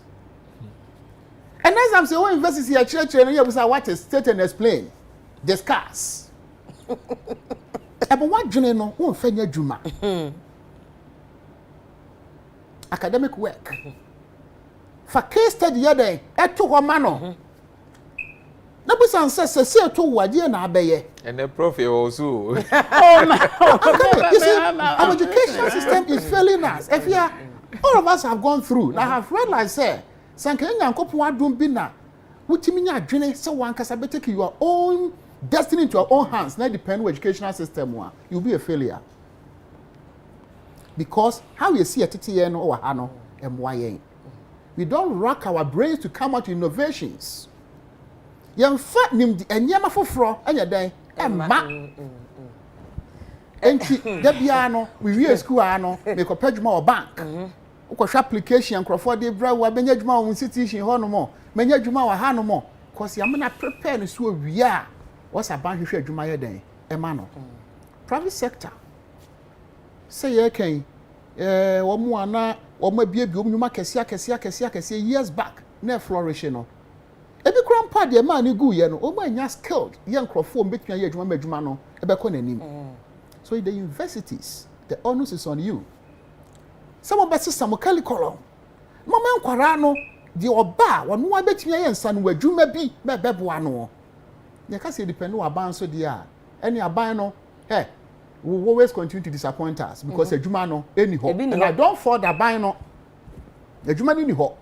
Nipa in a retirement. Military so more for me. What the Afia must see for 6,000 a year. Military form a retirement on a yearly basis. No, would they get to that number? No. In TNS for 6,000 next year, and yet me for 6,000. A better 2,000. And currently you produce so share students a free investor of Ghana and Kua, more year distance program, or more year modeler, or more year way, who can say investor education. Let me say we say no. Not so just for 600 people. And I hear people go. Sophia, council, Mama Prof, but my kind messages when I feel Mama Prof, because we there, and come in my friend Prof Sakwati, but I made that former. Omo ye ne omo sie no ne because Professor Kwaten board chair curriculum review board no so Professor Kwaten o Cape Coast University or no board chair enti omo a ye ka se ye review curriculum no but e hon so prof so asem bi o kan Professor Mensa asem bi o kan bebem che se Ghana for so ye suban obi aba tem bi na ba ye political science and no ye human resource and na ba ye business admin.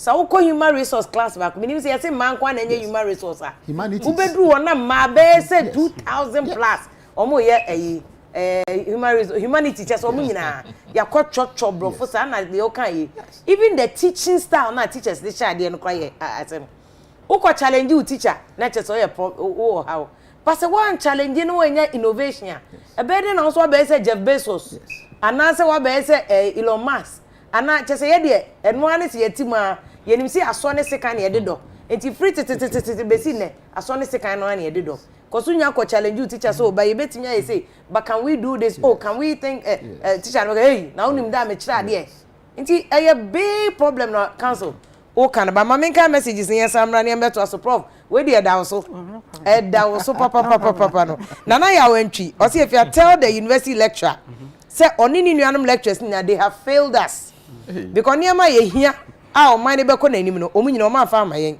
o sikani asare adolf no say lawyer excellent I need your number ko lawyer wa bin pa e na ocheman akwasi Don Pedro was it Calvin Kwabna Kwati was after experience you use your head as a human being to create jobs for yourself members na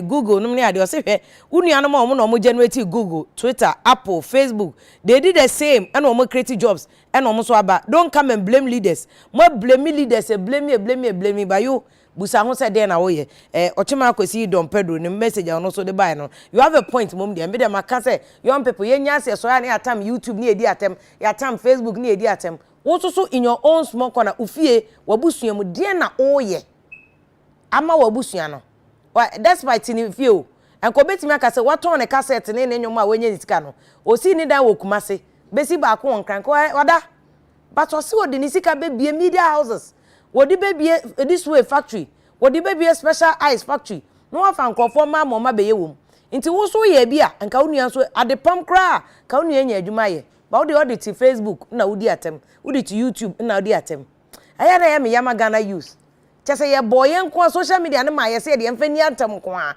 we are not creating serious oh some or some no say child lawyer we a straight man I just love said you to me kasa no and Karen Baron Ali you know say if you're good morning pa please next week don't bring these pundits they are not being truthful omo kan no kreche ma just mo pe de omo ba mo de and first fully afenyo o say if you as emperifo any professionals or mabeto they are afraid to talk e to dey be asem bi won ma so omo fire ban was some fire opposition so I'm fire now so I'm afraid but omo ye professionals Ghana who ko kasa ne atan nti meme wo ho ti de omo ntumi nka no na omo de fire omo no omo nya politicians nti no omo nka no politics no so the message or they are sending no so omo so say omo be kasa and abrantie ba ko say God bless you if you na eduma mo ye Prophet Collins amo no say yakopon sham papa if you am Barcelona Spain and I mention mo say adwini ampanifo studio yo omo de mai and anke ye de plan ya cheche Ghana man and Ghana ebetimi aba be 86 Spain Nana Jones no say universities should accept 7 in some core subjects as if say students no does not need that in the field of studies and so ba yes D7 yenye na ye de no aka nipa na hye na ye ma na wie ye nyina aba ewieye na so point pa mi was D7 nipa no obetimi akosua ansa no djuma na oba be ye expert na bon say professor be kon ho so mpam na de ma no Professor Bekon also onye ni team no. Me were the D7 now preventing nipa from getting higher education. Do you have a point pa ewo honum? Ben Epton no say the school system has failed everywhere in Ghana. In fact, Ghana dey yakeche kra. Nana Kwame Pasco won someone no say in fact, let's all work towards say you be build the Ghana economy. Na anya ya emwa no say this is what Nanado he's still working towards so beboa man akonanim nana ya eso message or there about see if ya we are always ready to learn bring these people to the studio we mu no mokasa nyansasema ebo o man Ghana akonanim nya politicians no ba ye nyanim de o mbeka dada we mu ene ka nyansasem no nana ya so na dey we say dey buy also political talk emwa amakohini kwadwo no say please tell the private sectors to pay their workers well and also be boy because they so am fine omuntue ye and na ensia frank conscious mind or say you may have all the innovative ideas as a young man in this country but when any beti o Ghana no kasa obia entio na campus wa maomwa be boa mo akọ anim and na Paul sa dede and also kasa if you are well done pa please can you ask your panelists for me how corruption at all levels ebe affect job creations and in fact ebe corruption so say and Eric Ahosu or see if I also think government on support private sector no said about betime tua workers you said na Mr. Ata kano enya sa workers bebe so or private sector ma bemu kra ye ebu and a Raymond Ntwibo boache or see if education in Europe no quite different from Ghana uba Europe school ni kra betime challenge ni teacher ni benya abocha cheche mu ache no school ni no kra so de ahombase ebe challenge ama waka and say Ghana de you see 1 + 1 = 2 and one ye de be che one so bia no bi ideas ebetimi ama 1 + 1 cry more than 2 ono so ne de ode eba eno no and Doris or say no say I hope me chiamu nyina no say please I'm encouraging people to go to rabbit rearing nanko uya unye sika papa na ebetimi ama kakra won sa akwa no chense obetene fie se adwumani ho no Doris or say the groups bi kra akomu no mo manage ni yi a ebetimi aboa ameno so kakra aba omunsem oso mfichire kra obetimi aye enanko no ewo eho no nana ya wantwi o se Ghana no copy and paste doso eno na ama school fo nkola ni nyina adwen na ye copy and paste ye de sa politics mu adwen ni nyina ye copy and paste ye fa new one bia emma Francis was say kwadwo sign I don't understand why our leaders are not thinking about science and technology. Senior working science and technology na bebo na University of Science and Technology akoya bibi fufuro ICT. O say no ne niam betimi ama niam fufuro abawiase. Nenso your leaders na dwen ewo baby fufuro. In fact, I think you say Ministry of Education mo the science and technology educhum. Dr. Educhum one person because what's na broche aye ho adwumanti the main concept of it say say science and technology pa enye won say ukọ ne constituency abotomtwe say afibia or sponsor school for us wo mun kosua science and technology say the ba o mbe ba constituency wo back abeboa o manfo no nti eminyini say o mo refi o man sha sentem there but they are working around the confidence say if you please our leaders so catch on say president emaye pa anya ye kra no so the planting for food and jobs aba planting for food and jobs no ade anka betimi aboa nkofo ma omo ni bie nyina no ko magina omo ena so but planting for food and jobs no make say ye de contractors fertilizer contractor for 950 million no ye de omo ka entua nti ono se ye mo na baso because oye adwuma pa confidence banira na make message in confidence na Steven answer was if you please they should talk more about agriculture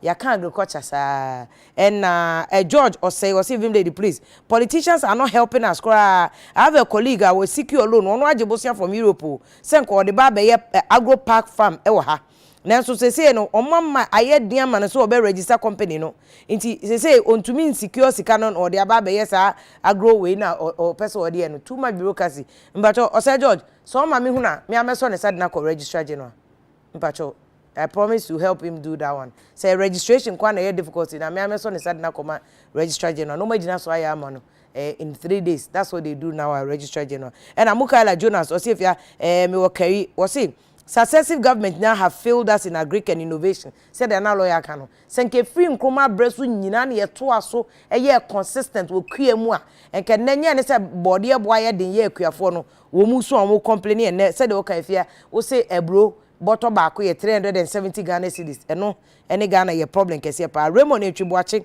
was see evidence in Europe clearly means say Ghana youth no are not lazy. Wo mu free Ghana ha kwa abrocho mo an ekoye adwuma no. But Raymond want take prophecy. Ghana ni wa ha na ma ne cleaner so ntwitwi chance mu a wonye. Okwa abrochira obekwa akoye. Me amadam for 41 owo Germany. O 41 ko an Ghana ni a mehu no say ye call Germany Europe o say fia momra madwuma mbetwa me hu nkokom. Mo bi ehu say me I'm proud. Me ye adwuma no. O 41 na no ye big man o one media company o no aye but at the time o say fia momra metwa me na Ghana for hu say enye easy. Omo te Ghana no omo adwuma omo pese omo ye nti prof asem o kan se ye te Ghana ye pese ye beye ye ya kwadworo ye pe obi apade obebo tai de ode beje nchia metie obi anya o me ye vim lady adwuma ni bi na oni mkruto adwuma ye no wachire ansa na baabi e fra ya deda bonte ansa na ye bedru table ye ho so ho eno de on pese obeye o eno ne asem na prof kan ye attitude to your problem and Isaac Asante no say if ya it's not true say NAPCO for no have ended and renewed.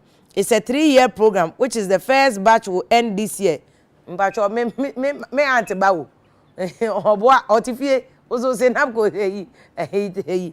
Ono awo mu na ono say ye renew back and ye renew back no. Ozo say ni nyina na 3 years. Kevin Champo Kevin maka message na wasan di biem aba na Francis Edu no say fia me hwe mo pa opana no omo ye very good bright cow o say fia good morning to you and o panelist first o panelist na ma innovative ideas ebetumi aboa ye pa we ya de ogidi say ebetumi ama oman no akora nim na so we UTV memo mabaso am enjoying show ya mo ye pa adima Sam Otutu o say fia no pe wa mama enjoy pa na I'm treating you say you to influence no network no. Now, I'm running TV program on youth and innovation to help address the youth employment. In fact, this is the beginning of it. Next week, I see another one. They didn't run any about my starting BB or more. About I said about also a show cry say, what one also the old train upco, old train there and then. Another so I'm 1 million jobs and train another. Started so ye BB.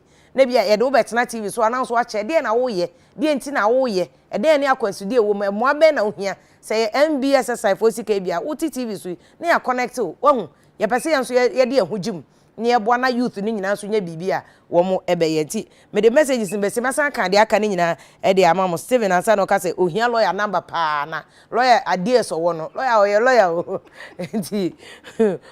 That's what over law and I say queer.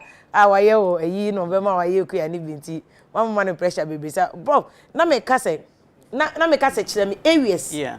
Na enkofo omutie ne bia no bi so ayese bi obedo yi na okasa dance kro bi so yedua akekaduro oboase side ho me we free kro ni oboase sa anyinam ana anya anyinam ebe wudru akapori so a no afa ho oh ada na me refer asase ne ya keke dru asase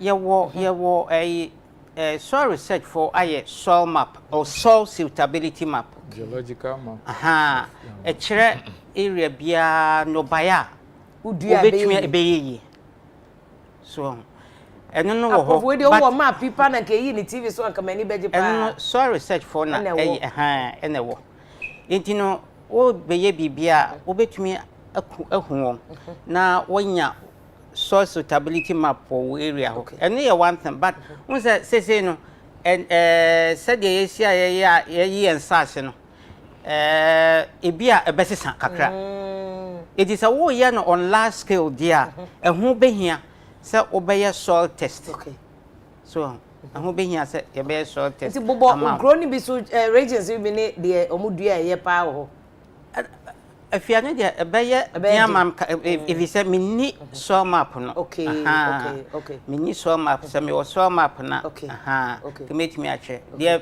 me kan say insuta side ho madam fo bi koje asase na opese ye no something like experimental farm nanka na one of the and obaya na eho no e kire se test no kire se betumi aye bibi ti se mango cashew ewo insuta side mango ni cashew so na minim se biye so dege se kwani ade dua cashew ba e ma yeye pa asase no cashew so ye business amrantie ne betumi de omo akohyem ehia ensuo ehia etumi ye enyini wo wada biya mu Fiana me nanka me ye ne se minya kwanya me kameka ho asem kakra mo se aban no set up bibiti se tree crop authority or whatever cashew is one of them your friend is saying abe and all those things minim de but me madwen ye me se aban no botai ne se ye nya no bai na ye be process so ye processing ina no sabi ye be create waste na ye can waste ne say ubeti waste ne ye sabi butaya wo de ade ne ye no se enye ye dia na ye waste so sabi monfa ncheme ye fa sabi ejanan for instance say ye janan enye ye waste human waste but our potentials be wo ho a ye betumi atwe film bibi ni energy so electricity ya kan electricity ubetumi unya gas na ubetumi dia rane ade na me ne me namfo bi ni ye team up anglo good oboase omama ye bi ma won ye convert won septic tanks into biogas digesters into one police station hono for instance you were connected one stove cooking stove to eat normal de no aduane yes ejanan no ho gas oh yes so we no gas no a combination into it will be bit say scrubbing just obeyi de ema ahoden no esotie na fim so because hydrogen sulfide carbon dioxide de ema ja ahoden ne methane gas into I was so we others new film now and cap methane gas now there eno achi no won say wo wi a no jana no free mo a wo obenya gas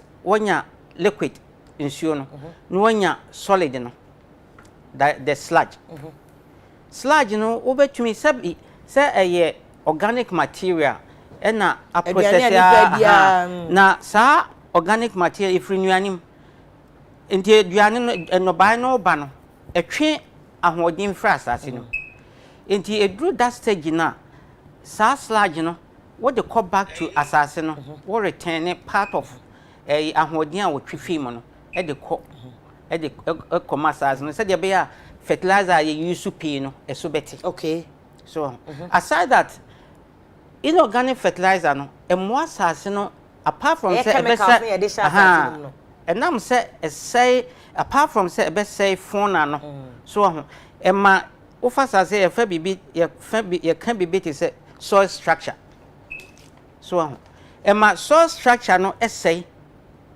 in the says here na is your guna on say erosion na a wash of the chemicals na you use exactly yes I see Emma a topsoil ni na susan fa ho a wash topsoil no okay but we use organic one na a combine a binder to the soil particles into me erosion so it preserve the soil structure of the soil so into and na yan was a ye to me combine organic and inorganic inorganic no ma no ba no bantem but soil structure no you know organic no a check ama as won the impact of the na odi ayen okay and two ubi sa me say ye kan ho asem the curriculum changing okay and no me feel say ye be here for instance me come from me side engineering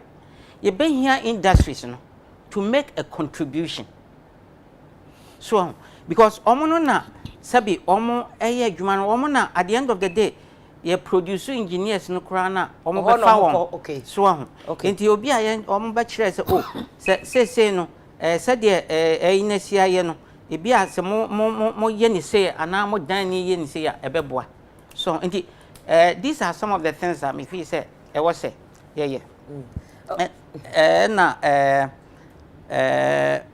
na wo ka enyuma minim se opese some of the my men kan ho asem ho department yes okay so can me at the time I made joining department no somewhere late 80s na ya need GTZ for a war project at that time you know due to research into no student projects yet to me machines near idea yes set small scale industries Emma Mancrofo tech yes engineering yes to me industry Mancrofo yes ma ya di ma won say omonhwe how they would propagate the technology no to me a generate jobs there adwuma there technology abe yes abe ankasa there na mo ye abe say ye machines ye abe no so processing so any san ye bia ye gari nti mo gari machine wo yeah but ya no say any commercial entity but ye will be exactly e bi wo ye betimi to say China for just near wo ye bi ansa na China de no wonim de omo ye China for no China say minim say enu abanche but de omo ye ne say sabi research ayen no wa ha no na omo afa omo akekasi anim and omo de aye sama China for na be wi am research well and me but that is how e bi omo fafia e bi omo free some of the other places it prof dey na si mo kwan say mo ya research ni wi a cause nka universities na kasa say they work as a new chancellor ya say one department one industry no one startup no say nka mo kra mo boa nka mo universities ko betimi create jobs but say they na council can they say universities ni abrofo na mo the question how ni nyina kogu aban ko aso say aban na create jobs Afia kwan ban so sabi kane no a me ka say me join university no na ye nyamoa okay e de ye kakra sane ma we nyina say project na ye say wo ma project topic say projects are students here na ya commercial ya man crofo ma commercializing okay but say no sabi unya sa emoa no even can na no mo ye research allowance embabi make research allowance is not meant for research allowance is not meant for student project them one okay mo say wo ye me pese me ye toa we so me here materials me here e bia information say wo me was student bia wo so wo ye early warning systems to solve flooding e wa ha say e wa kra ha odona so odona circle yes obey here information from hydrological or services and that sort of thing. Me throw letter my boy almost one here letter. Me the letter my cratchy koi or man fino. And you also have money send more research. Exactly. But the enemy busa shall for instance said China for my Gary machine. Yes. Now saying me the Dr. Bibet na from Ghana new. And also the machine be free China by ya.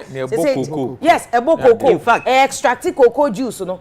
Ah, when you are juma for Ghana for the at then I'm also more your prof. If you are Science and Technology cocoa bono. Cocoa a book cocoa.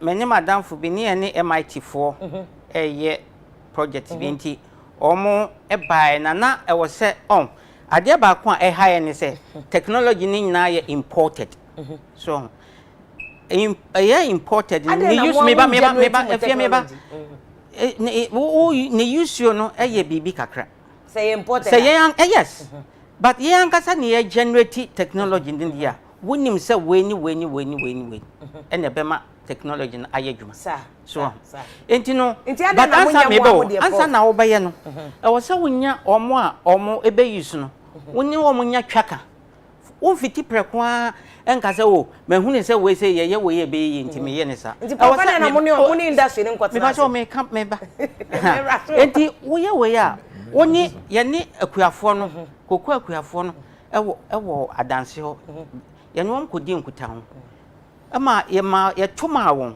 ama o mankasa e kire ekwan a ye faso a ye efidie no a ebeboa won okay so ni starting kakran se de me kan enye ahoden ni ho entino wo ye kaso da say Minister of Education here Dr. Educhum what programming say mo bia because people are blaming more amoye academics no mo amo sua book esua homa ne say Mr. Atakra na di kaka say University of Science and Technology yes anka mo create jobs a nka ban kra wada say mo che law mo che sociology mo jai science and technology no ana say mo so mo kan profit say legon ana legon for de na just age gon kra Afia me pacho dia na mo create o kan ye me digress kakra law no ye hia sabi we ya me ye no adwe nyankopon de ama me ena me media ye saa de we enti e wo say me protect no emom so me ntumi enye ema obi me bo me mfama obi na nipa no enya de enkodi so mfaso na me sleepless night na me de aye we ya me bo enti e wo say me protect me ba say you no say faculty law faculty legon on betimi aye omo law faculty o Cape Coast on betimi aye looking adena mo amoye science and technology specific but I mo science and technology na mo ye ye person ye protect innovations be enti no say nya saade na eno etie ho a enti enya set up intellectual properties masters in intellectual properties so the be ya wo ye and dodo na lectures masters in IP oh yes say next year cry be ya be start PhD program intellectual properties papa obi send a message me no obi say sa na ema we ya yesu na PhD na masters ni ade how is it creating jobs for boys say omugu abontin because nka nim de no na wa bia kobo we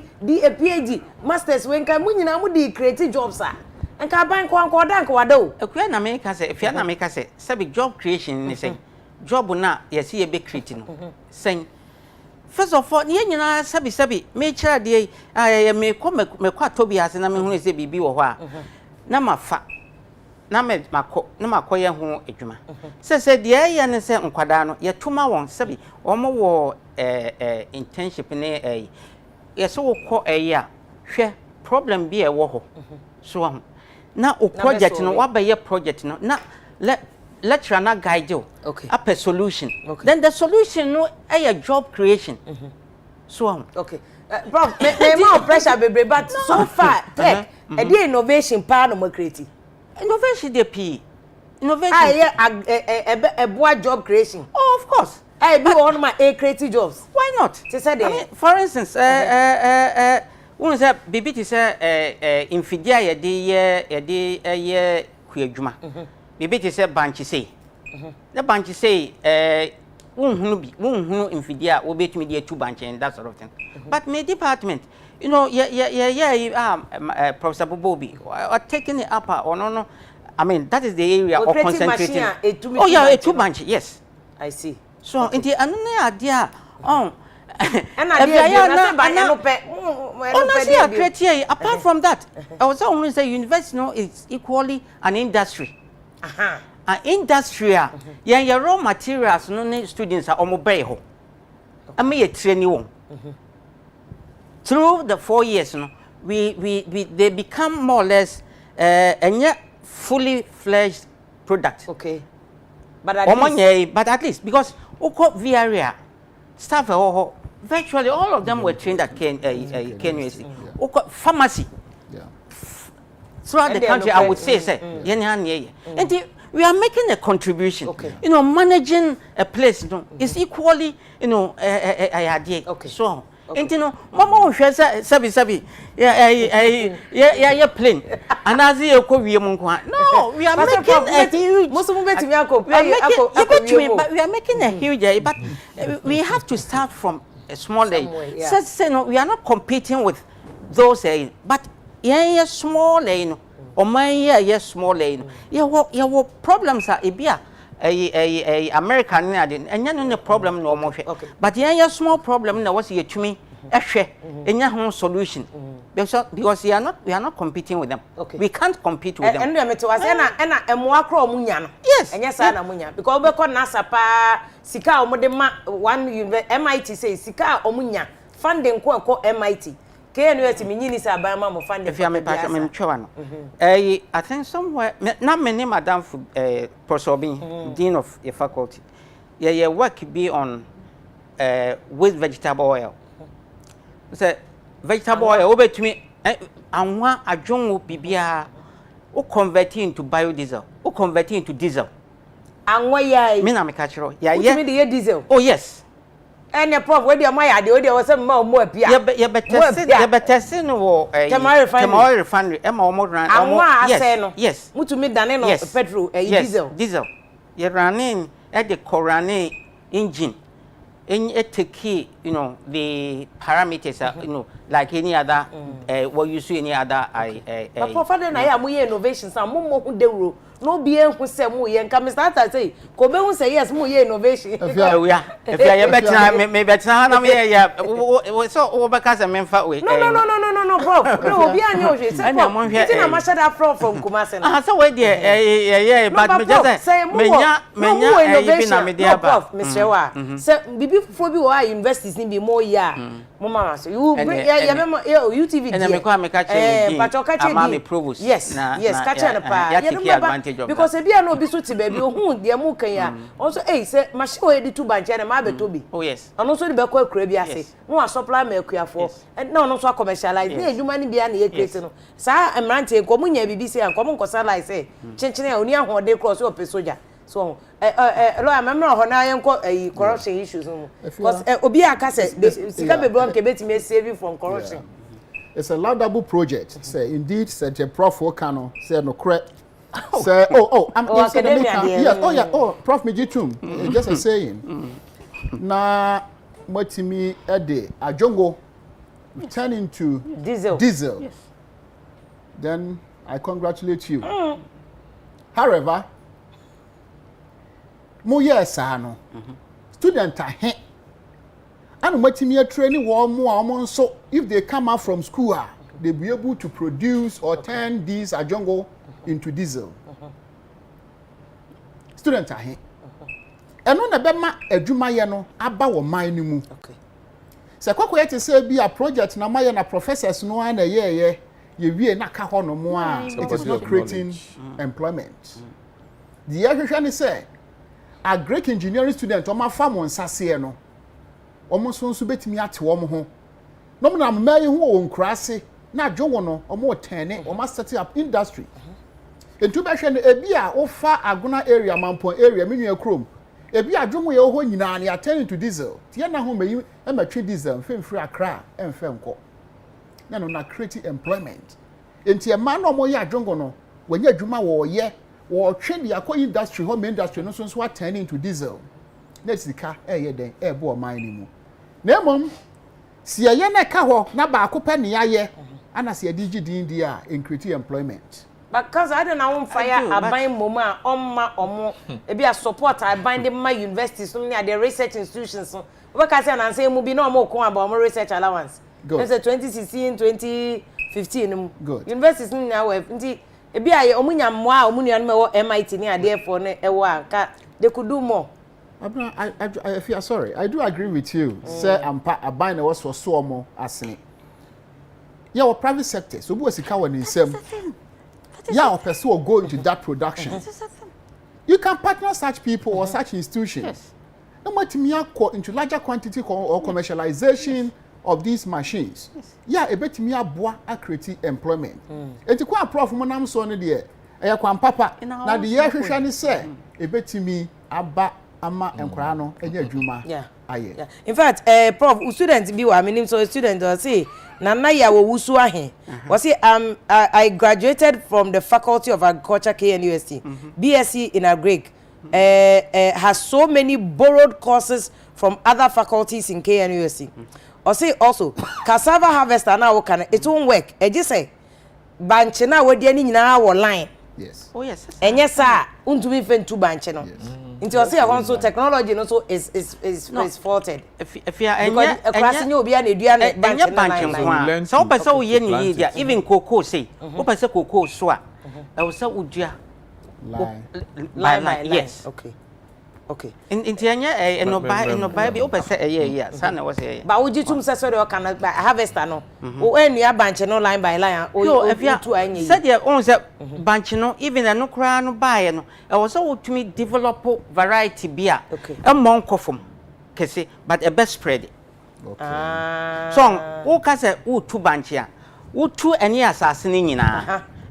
Enti no wo ban hia tractor engine capacity no eso so no kofom pia engine capacity no eso engine capacity no so a e kire den fuel consumption e was a kosoro na ma ne bo no ayade but wo ye de e be spread e wo asase ni a and de em kofom pi enti no wo hia that high capacity ade was that a member also the final solution to this young bo video na fi fa na manage the various contributions Ghana hano me I want to be very practical as much as possible speaking to data how we can get this that for example agriculture no offer womo they are into commercial agriculture womo land because of our land tenancies womo land akese a year in Fua they are very few. Yeah. They are very, very few. And what we will say, Okra tractors, back Ghana, you will solve the matter. To some extent, a beboa, because if it is for the district assembly, let's say, we'll be able to me akwa kunya, they are dokakra, nanka near commercial one, no, you be to yaman on we no, a bear subsidizer, a beboa. No more, we have handheld machines. A big brew. If you do your handheld machine, but me there bow cheap, kutawa, ubet me there do 5 times the capacity of cutlass a day. I will a bit me yes, I name away na. But going back to skills training, or saying na ye jitum. Many is a prof, provost, vice chancellor, okay, or chairman there. That's that I'm now kuta masters. Professor Aduma Samoa is still structures. Yes. Yes. He's a practical man. Yes. But Yembra say, yes, say, before say a bit to me, a promoter will be from lecturer to senior lecturer, from senior lecturer to associate professor, and full-time professor and professor emeritus, whatnot. Say science and technology, a dear criteria na ya set oh, amma say a progression. Oh, indeed. Yes, we can drive industry also from research point of view. Yes. Skills. Yes. As to meet the jobs that must be created. And what jobs opportunities also can dictate to us what type of skills we should acquire. And you bet to me from the supply side of the labor market, you bet to me the supply side, are driving jobs by giving special skills to people betumi aboa, but going forward no ne ye kan nyina there is one thing missing da bia meka, and I'm glad to say anamontuo bi eba mu aban afa. The system of cooperatives are a collapse or Ghana. Yeah. And no can one I agree no is dwindling. And I'm say yeah farming farmers no, most of them are peasant farmers. And smallholder farmers or 2 acres or 5 acres, 1 acre, 1 plot, that type of thing. To me nyina so enkokase wadane fertilizer car mama no. Untumi nhwe saa nipa yi so nkokasa me de tractor ba kwa bre no onje mfanya adwuma. Untumi nhwe saa afuo yi so enkokasa bra na beji loan na fa koye saa afuo 1 acre no. Na momu no the cooperative system say bia ye nyina ya ba ya kan ho abom. Instead of say aban be kwa kotiti nwuma say mumra na mumbedo no like block farming ti say na kwa me nkruma ye no. It's no longer sustainable in this time. It's no longer sustainable. Aban ye no onko so nya by supplying the seedling, fertilizer near day. But we can go further by encouraging all these people to be forming cooperatives. Yeah. So forming cooperatives. Uko other countries, the cooperatives they own the banks and the rest. And the cooperative system ni adie bia ayeti send ye wo ti company ama wo mo. Yen to me fa enumpo ma edwadie nkitinkiti formal sector ya wo. Eno no ba. E ba eno na me kamfo say aban ensum na ohia sector minister na a commission a research into that. Okay. Everyone says it's a functional review of the cooperative department. Sebeya omusu benya sa ahoden if there is a need to change the law. To send me no ka say labor law na wo Ghana no. Review abam nipa bebre de contribution kra ba say yenya local content. Say bia say prof na wati company bi no of nipa mpa.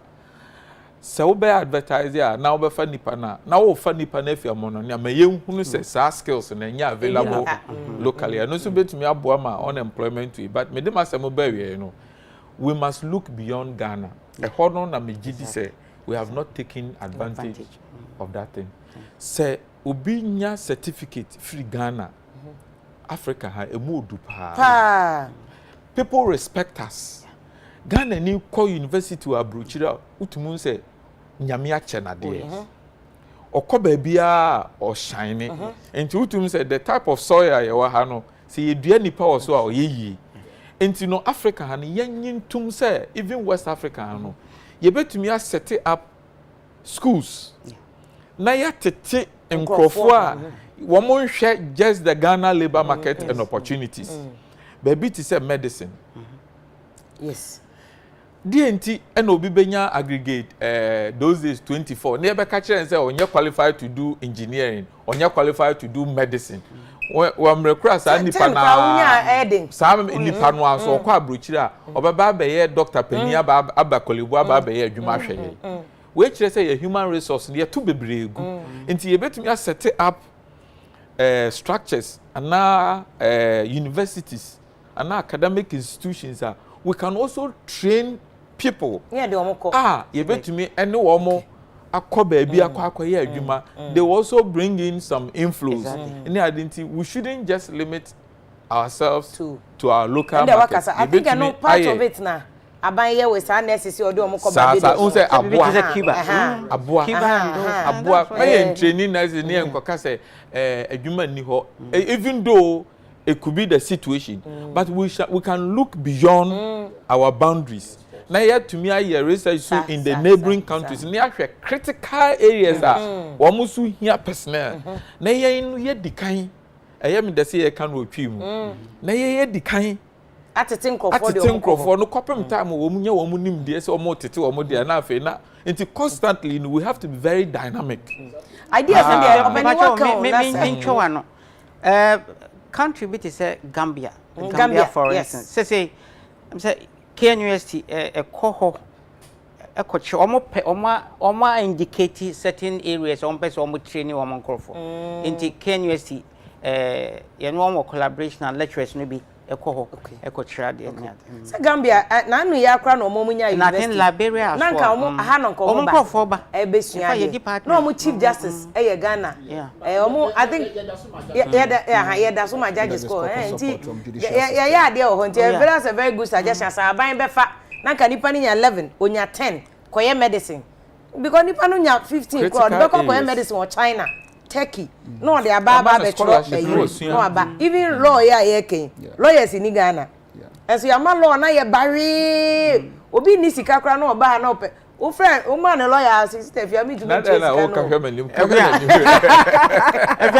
we nyina ka de mizata ka ye etwa koji sabi e wo bisa Ghana for no ye nhunu sabi university for ye so mfa so but in our own small way ye ya ade o yes I can say munya ade o prof mo ya ade papa ye ha no won say olipatrice ye penemo de bia ma me kan ko for messages ye nko yera kisi ejaben because your time now so almost just kisi briefly na fe about so you own to me fight corruption na nkofo suggestion bi o mo de abakra sesenka sika e ko dream keta hye ne proye ye kan law asem sika e ko judgment debt e free Sagana ye judgment debt ho ye sika na sen de buy $170 million wo yo media buy na esen judgment debt ye tuo pepepepe na ka ye ntua ana nka sa sika no kro ye saving ye de bibia nka betime esi one district one factory bebre nka prof mo technology innovation o mo ye ka bebre ho no map ye betime de akwakọ e banche machines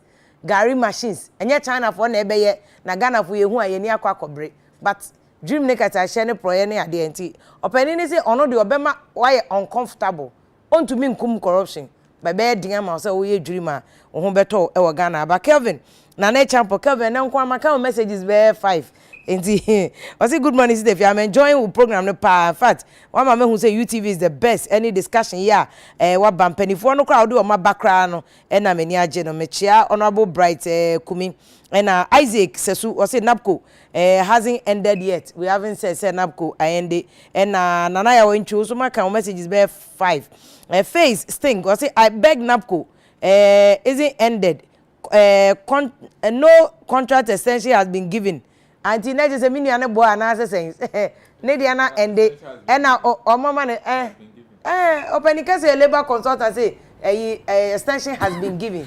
Now my own party full soldiers mo ne me betwe senka expert ni ha mi si mi nia no ne dia ende what if na ne ma me afre mafia wo mo awu ni o so say nye o se ni na chemo full soldiers somewhere politics Afia kusi Kingsley no say if Professor Abreu o say if you dey assemble ba ade na o tata prof questions sir o say mi busa no meduma na me Munta Ibrahim o say lawyer we are too sharp me too sharp mo nepa na Percy Afia and o say Kofodia o say if you I'm a graduate from Kofodia Technical University with a second class upper I studied renewable energy but still sitting in the house for 3 years without work when a prof what can I say you are expecting government to create the job for you but I say I also did what the KNUST man spoke about biogas biodiesel bioethanol nti I don't know nti there na obetimi aye on your own senka opani ata betimi connect to MBSSI loan ni bia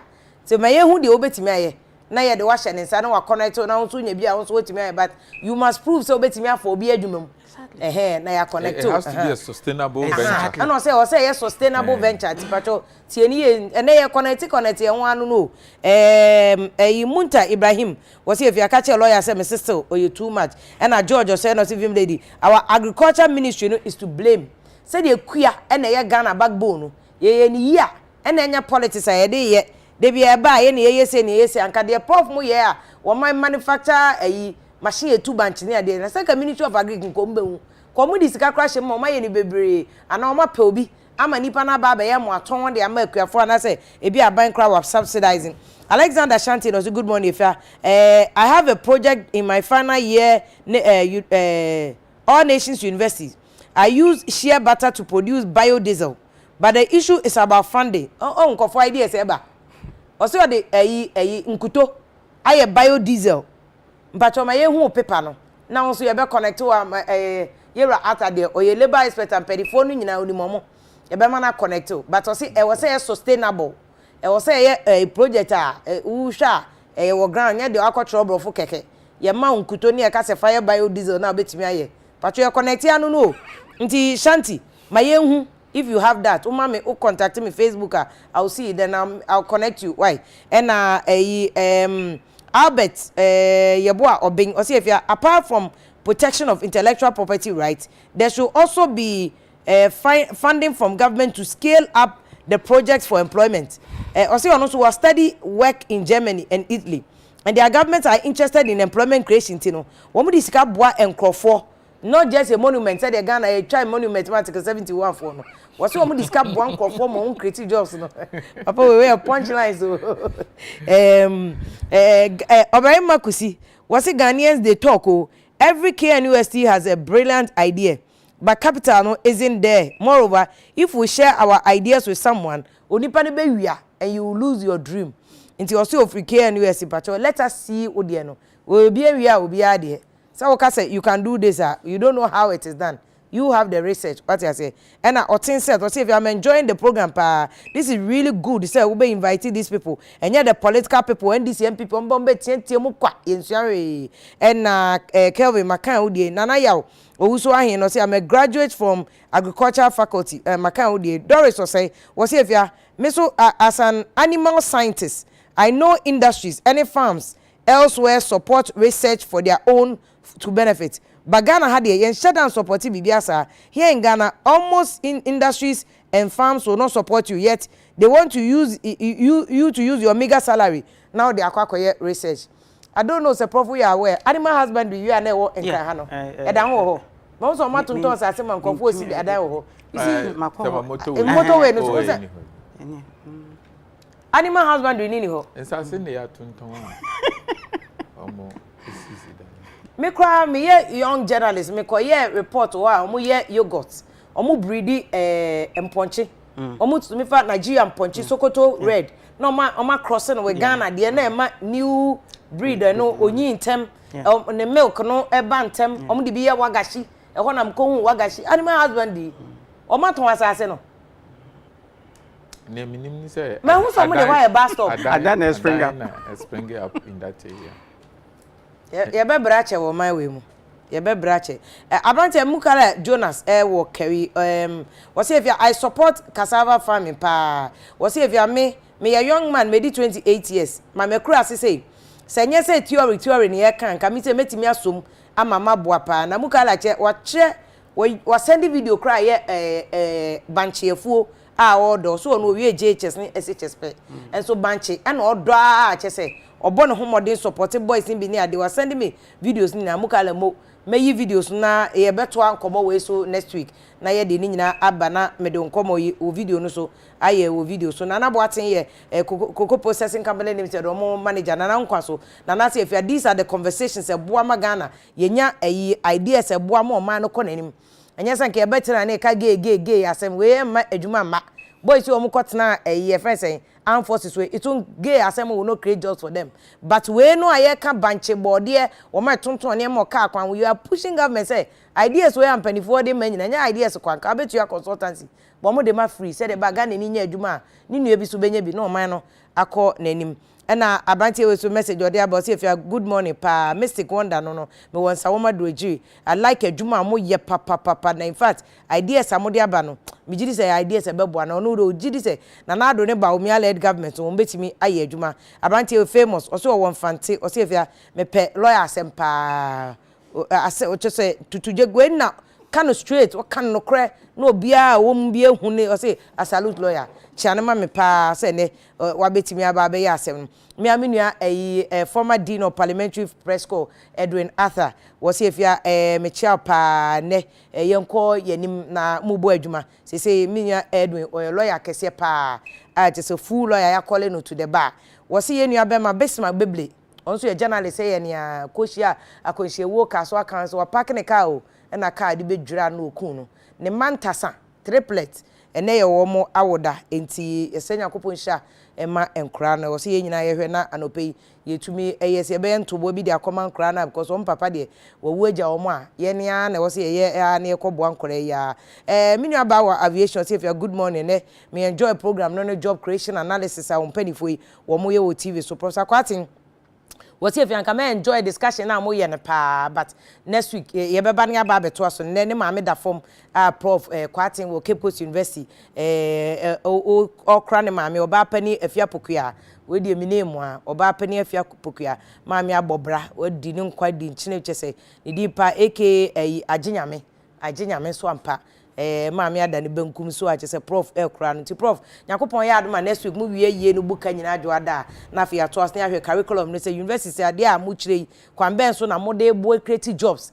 e de ama emrante ne maba say University of Education say Cape Coast University say mo so mo ye law ho mo ye eno na ye ne prof twema so ani ebusa no questions bebrebe no da be ne be ko beyond just the law any other things abante ba ko so asende ono so teacher mante wono so sending odo was sending a video ne farm ni nyina de aba no sefia good morning, this is Bobby Big Boss teacher mante na me wo adwuma me so me yenie me so me do e wo ha ne ade maize farm e bro na me dua was please me hia capital pa me tumi e de inject na me tumi enye binti se de na me start aka no se bibi wo ho no ma e betimi de aboy de ska sheku anim na yen so e do e bro no ye benya kakra wo so a mon connect ye ne yen so yenye bi na e bro bo aye din se ke nyina ye do a enke brobo no ebeba from good job pass opani also the message we say ascend ye pa na enkofo am send message na edamase pa yen konkoye ye rakisi ajaben na sem a wo kasa no ntumi nkum corruption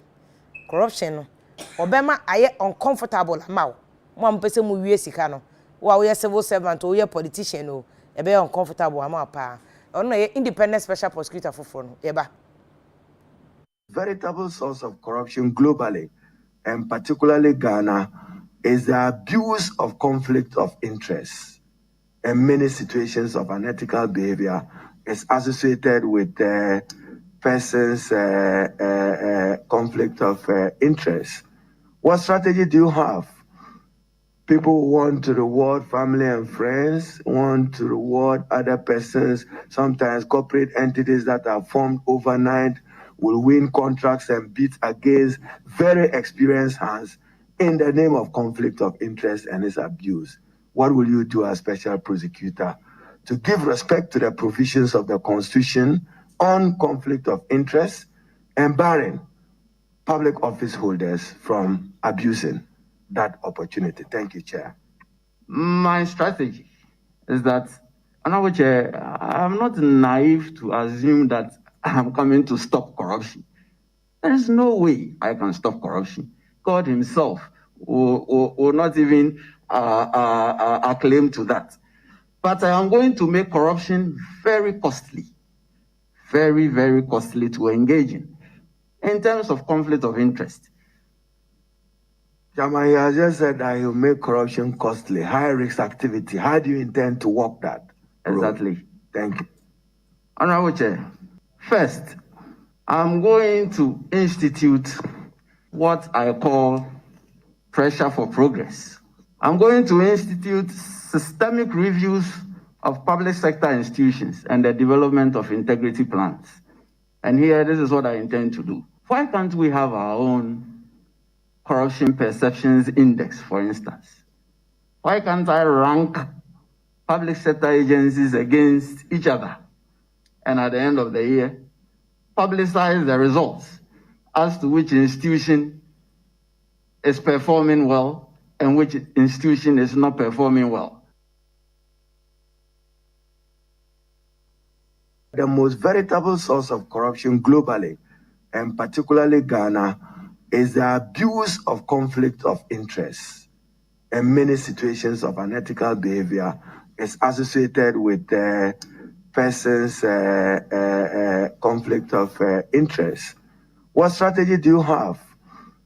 People want to reward family and friends, want to reward other persons, sometimes corporate entities that are formed overnight will win contracts and bid against very experienced hands in the name of conflict of interest and its abuse. What will you do as special prosecutor to give respect to the provisions of the Constitution on conflict of interest and barring public office holders from abusing that opportunity. Thank you, Chair. My strategy is that I'm not naive to assume that I'm coming to stop corruption. There is no way I can stop corruption. God himself will not even acclaim to that. But I am going to make corruption very costly, very, very costly to engage in terms of conflict of interest. Chairman, you have just said that you make corruption costly, high risk activity. How do you intend to work that? Exactly. Thank you. Honorable Chair, first, I'm going to institute what I call pressure for progress. I'm going to institute systemic reviews of public sector institutions and the development of integrity plans. And here, this is what I intend to do. Why can't we have our own corruption perceptions index, for instance? Why can't I rank public sector agencies against each other? And at the end of the year, publicize the results as to which institution is performing well and which institution is not performing well.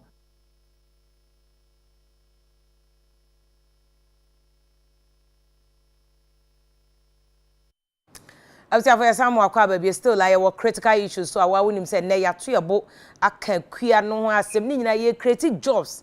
As I say we can't continue to do this desperate a year. Edu si recruiting mantia ama omako armed forces na pim. And so we fa nipa 600 pe. We cry be fa be 1000 be ko train e fa be collapse. Ko na no achiase jungle warfare kra binum ko train kra ma ba ko so collapse o so wi po. Nti eno aho chirenti ye nkrutu adwuma. Abrantie bi send a message say ache say Afia nkukuo mu aye hohoro wo Europe na ntese Ghana nkukuo mu. So our mindset ana prof kan wasem no. Wo nkukuo mu Ghana ha anye ye kwa nsa beko wa no. Wo si nkukuo aye hohoro mu Ghana ntese Europe nti wo nya adwuma wo Ghana. Na wote wo na de bia wo di aban atem saa. Na enso ko Europe dia etesen kra beko akoy because Europe no snow bi e beto ne waso ye be chan no. Obi anka chese masa sori ko ne kombede wo nya sika na ade ye won krata. Jamra back in corruption. So corruption is part of Ghana job creation issue. It's connected. Because judgment that corruption there's just power na just doche na there's a system to create, to loot and share. Yet corruption so the independent special prosecutor case obema corruption are uncomfortable no. Sika na ebenye bi the factory.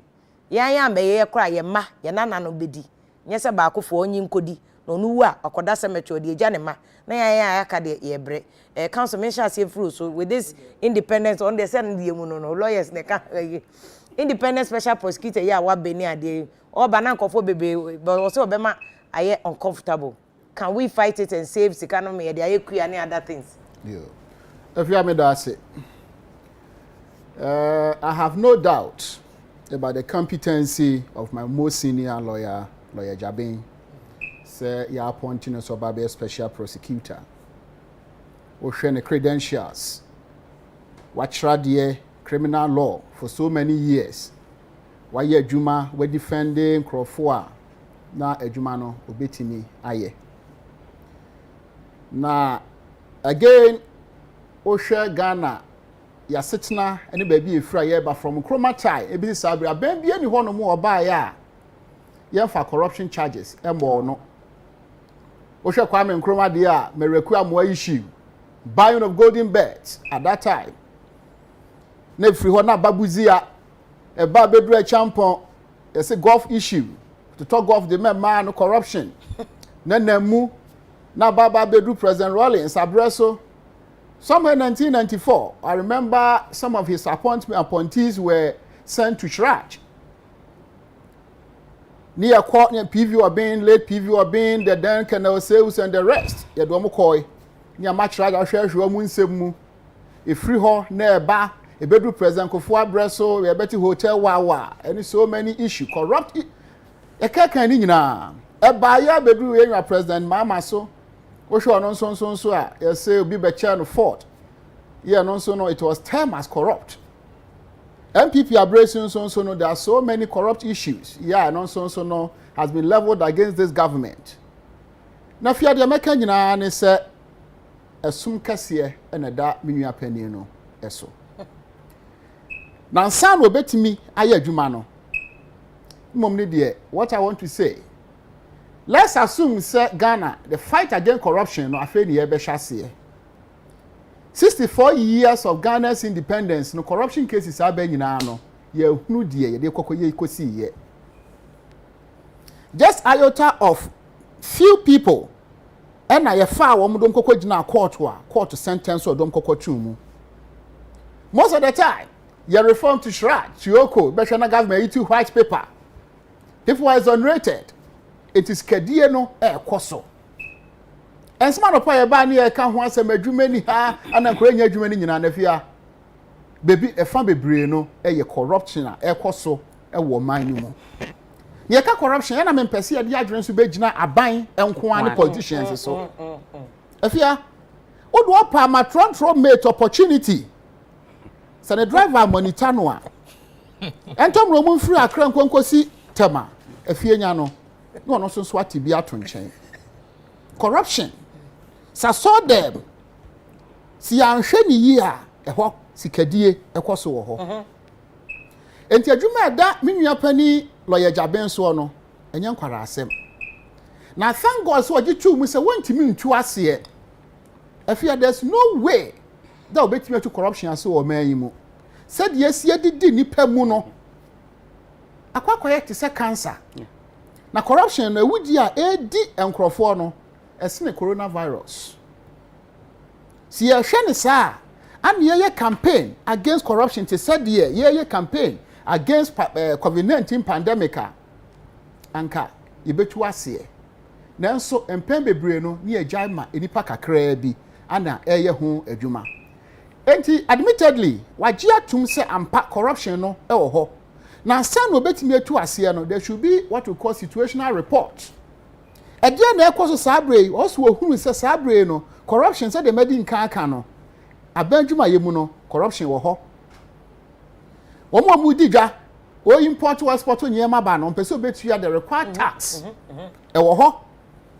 okọ lands commissioner ewo ho o pe passport ewo ho o pe driver's license ewo ho we must admit it ye nyina ye gitu mu a ana ye nyina betimi etu ho anamo ne etu agu lawyer Jaben ko ahoden entimi minu mi edu we must accept say indeed corruption no was soro wo man mu enti wo ansesa wadwene na se memi so ansesa madwene a lawyer Jaben be ye dan eje yiye da although I thank God say MPP creating this special prosecutor's office was one of the manifesto promises where Timmy they have been able to work their ways I doff my heart for this political party see Timmy ayade na mom bia kan say e betimi dia ye adwuma dia din kan 2018 Afia gitum se Ghana for bose mra appointee lawyer Penny Martin Amidu ene gi samni ahotosem a e ba Ghana for mu no enam se enyema nkosede ne ye hwehwe nti no ya appointee ye nua Jaben no that a year ye de gi nipa no ye nhu ne saa na mom warehemu se ye Jaben senior lawyer obeye adwuma ama enumunyam beba ama Ghana ama enumunyam beba ama MPP political party ni ye hwe ne saa obede no ayi adwuma me na ye yie office ndi ya create o hwe Ramat Yemidua ni she complained about logistics was it baby and officers crampo bet na crampo no woni bi only officers experienced people to do investigation into abaya ne day se we nyina no ya mfa gugu na kwan mu ama enipa ye de ahye ne nsa no a na dwuma bi ani ho no mu a ebetimi aso ani na de de wo mu ni se near war other government institutions and now check corruption cases or Ghana audit service or na shraj or over our core systems and so on so but the difference between this office of special prosecutor and shraj ni say ya na shraj no one po ontimi investigation on its own so what here somewhere this will be the actual akwa no but there then said the special prosecutor will to me say or no one can say initiative investigation. Again, Well, we are the he has the power to prosecute. Charge only power, so be prosecute. Okay. And we say no, see ye mana hoden obetimi ayedwuma na kwani mu. But ye mana hoden be say he has all the hoden in the law. I'm talking not in terms of the law. If he needs the logistics. Okay. He needs the back end. If you your powers where attorney general be near why near the other amano. Article 88 of 1992 constitution was it you are one kwan so betimi abokwa adu wo mem ya attorney general. And who be near why near the office of the special prosecutor. And to you could baby and never drew baby na attorney general say case ya wu ye no gina hanu mu say ya na ho den we. Nti do wo gidie se kise ja we betimi afight or the matiame do antumi anye no obetimi aye. Say or person obeye. I have no doubt about his competency. Obetimi ayabro so na mom no one fan say corruption case the fight or the crusade against corruption no afa na ebe hwase. 64 years no etwamuko. Because the year mre etwamu bie ni ho no mo to me. So many say percent you fight corruption in this country. And Akise Jabe was 10 years saying 7 years. Until just say even buying free well cry he will still be there. Exactly so. Obi and to me, you know. No. They will proceed there faso. They debate in the no no position, you know, the same as Court of Appeal judges. And to the Ibonwa, I was here certain committee, Chief Justice Bishop, so a process is not also. And 20 minutes travel can say be a president Maba and now ban for fragment in my appointing into my dismissal. I cannot do that. I don't know Judith obey me because then corruption sika will program be near with CDD, Corruption Watch. Yes. Now, Osha and Contana sika a waste just in corruption. Yes. And can you bet me a saving car a Pokua interchange? Yes. And can Fibia corruption to bet me a CBM, you know me. Exactly. Sika because Pokua there 94 million. Yes. And can bet me a C Pokua interchange. Afia bay to corruption sika. Kise Jabin, does he have what it takes?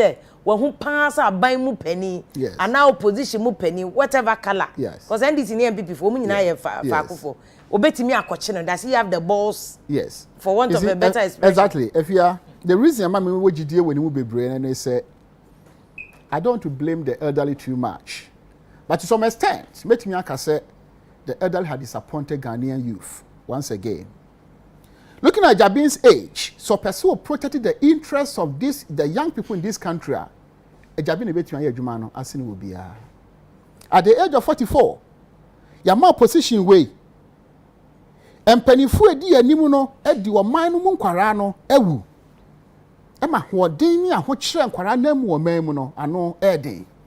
So as a young person like you waba na wo future bebre eda wanim went me ameye bibi ameye hu say this a monumental achievement of a young person like Lawyer Jabin.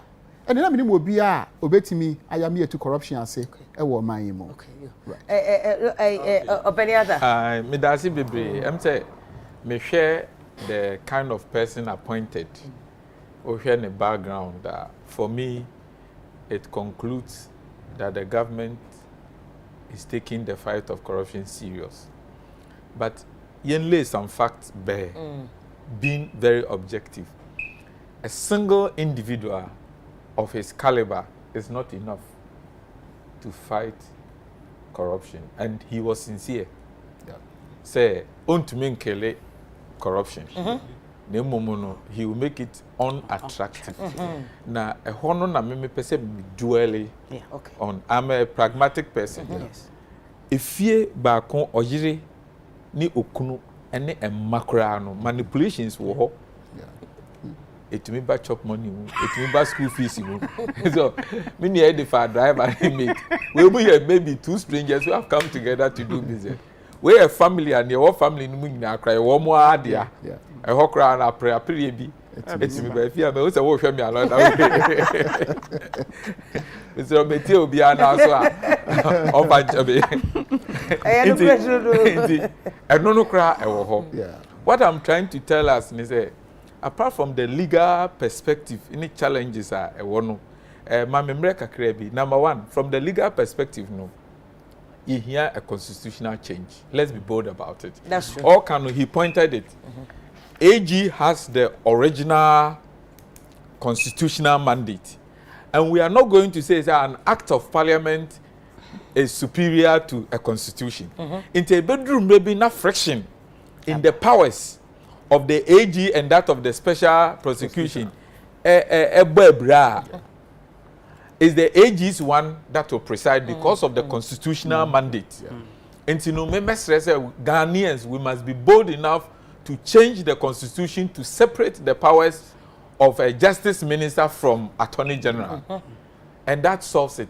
Yen to me, yes, our amendment in Tina say there is a need to separate the two when it comes to corruption fight. Because yen kind of want to create.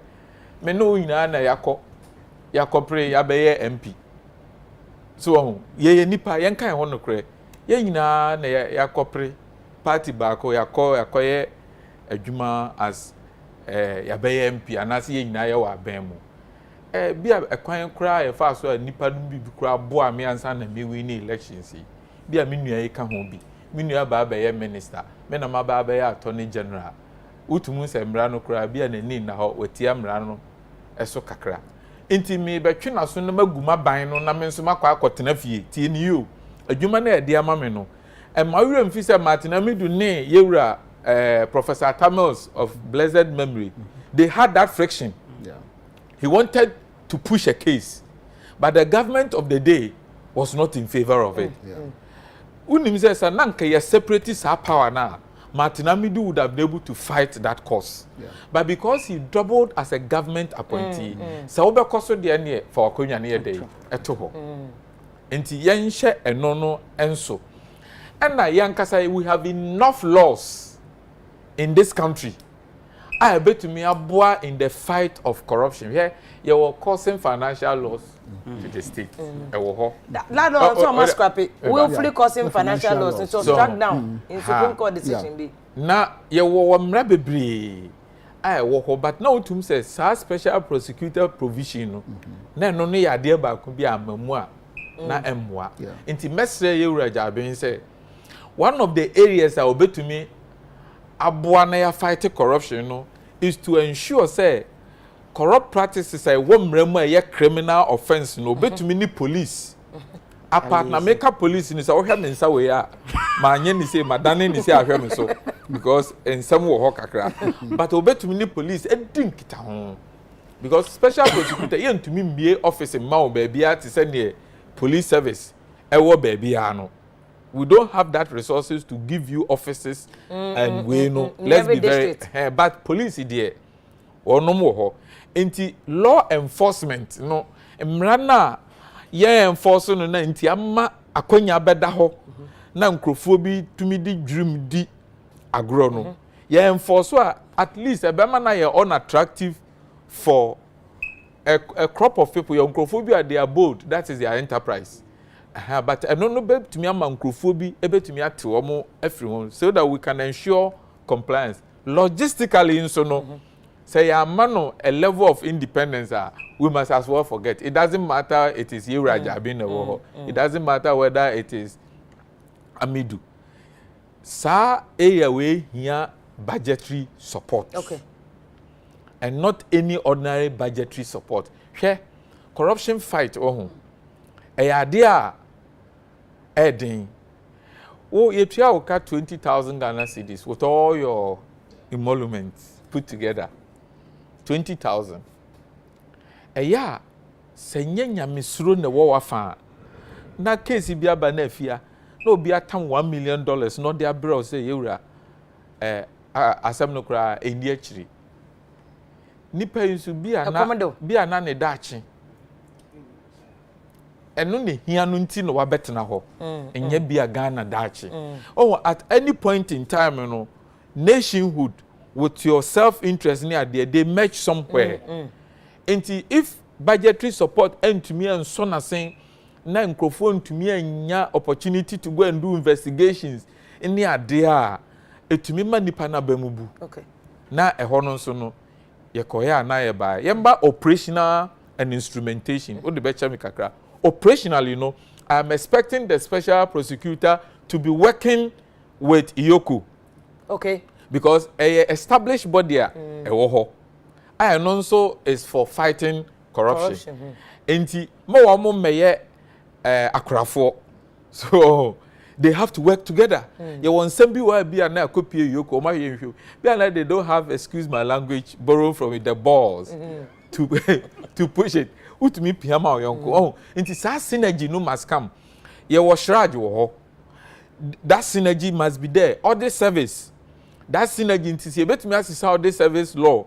Now initially you be na dovetails into its activities. We must be able to do it. National Procurement Authority. One of the areas procurement. Yeah, one of the areas. One of the biggest areas. World Bank report corruption. Across nations. One area. Corrupt practices to me for it does not qualify by law to call it corrupt. So because all the elements of corruption overhead in a new yes, we procure this thing. Yes, the invoice is 20 Ghana. In fact, we have paid 20 Ghana. The owner has received 20 Ghana. What he did with his money there, you may not have the tools to go and check. But be underhand dealing be there. Say yes, sure. Now integrity NGOs, in the corruption fight. I don't know. As a nation, we should not stifle them. We shouldn't push them. Integrity NGOs name one. Because integrity, civil society organizations. But integrity, those who are into the integrity arena, they become like watchdog group of people. And also no ma, ebi no ma no ordin.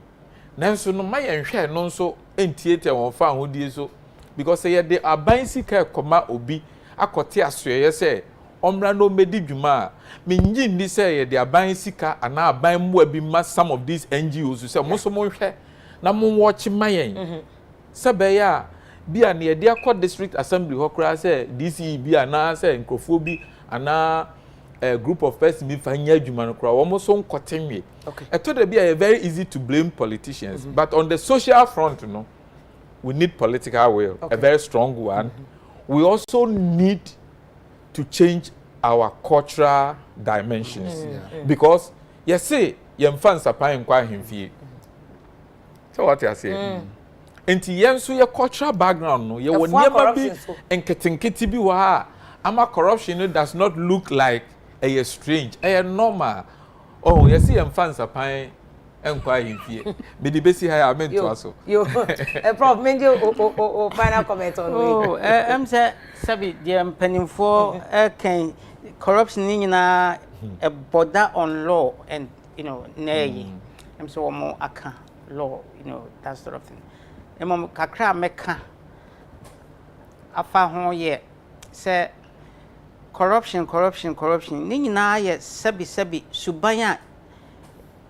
Habita ya kwa free point bi ne de anyia koduru adwuma so intino ye se pega na yie ne ye pe de ye hwehwe no ye nsa beka de a ye nyina because said ye na mo ken ukọ institutions bi o wa sabi de ekoso no e chen de ekoso wa bam. But no one hears about those things. Meanwhile, your auditors are a young said, so say Omono, ebesi sadie nano. And so still are the NC. Enti yenina as Oman mano, young fan tree or so. Say, Omani ye dientino, yenina enye because me fans say, me baby na a beer, Miss me hoko politism. Maybe my opportunity no ma could draw navi said ye Miss Arthur Kaina Sabi Atobia senior me who you cried na obey the air bedada. No matter how strong you are, 1 year the baby you giving. So now your mama Diana young show man and kanko first. Yenya is sabi your individual interest a supersede that of the nation. You're sorry, I need you, your man, your Juma, and all these things. Sabi, a Juma Baba, Tingina is Cassam. Ain't you skaka cra? Yeah, no, yes, a fakoya quine, and why yina, no, akoya bibi or so. It was here to me, a sister near my way now.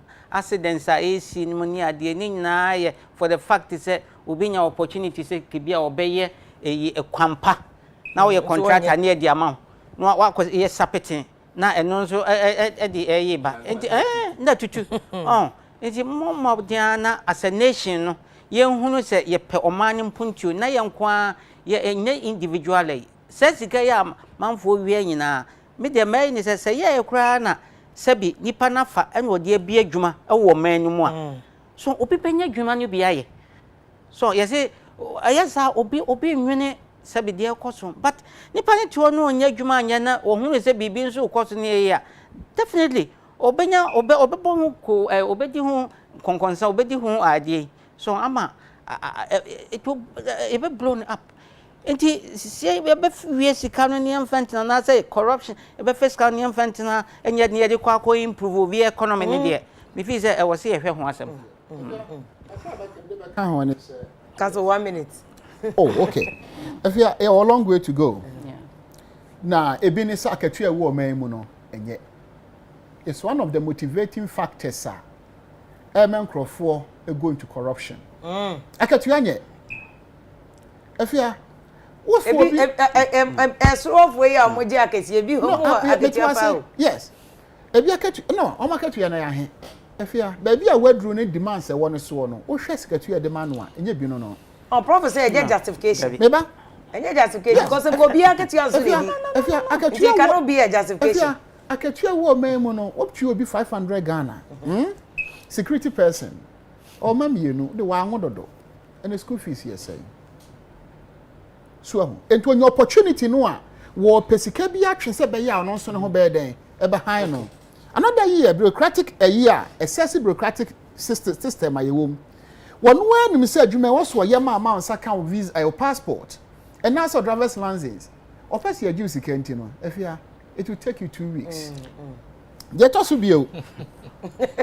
Yes. Lack of punitive sanctions. Okay. O may mu yam punishing crofo. If you are just a few people near do my scapegoat, me ya do ma kwa akotum. Si e kapa. I was some crofo dem e wo man mu.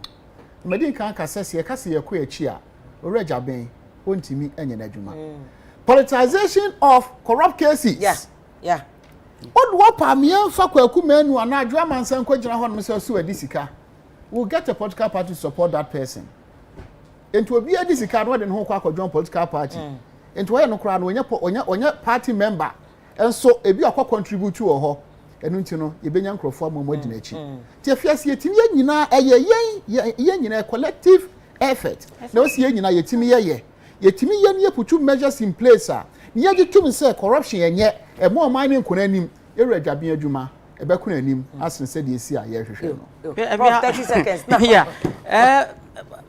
The all can on sabu ku rich daddy poor daddy asomo kan say opia nyu ho a oye salary job a ye be ma na ketua ma aso na nida a che se ono ankasa ye na adwuma sabi e na wo 10 cedis ochina ni ama ye increase no 100 cedis within a day or 2 we test the basis. Yes. We test a basis. Salary no cost. Exactly. That's and you know, say ya say ya behwe say menkwa you know opia our responsibility. Opia and you know me feel say ye cut your coat according to our size. Kabebwa Ghana ha ya tie no me kakra I may be wrong but the me hu ni say sabi aya na ye sua ebinimo life more than the young Cassia holding between.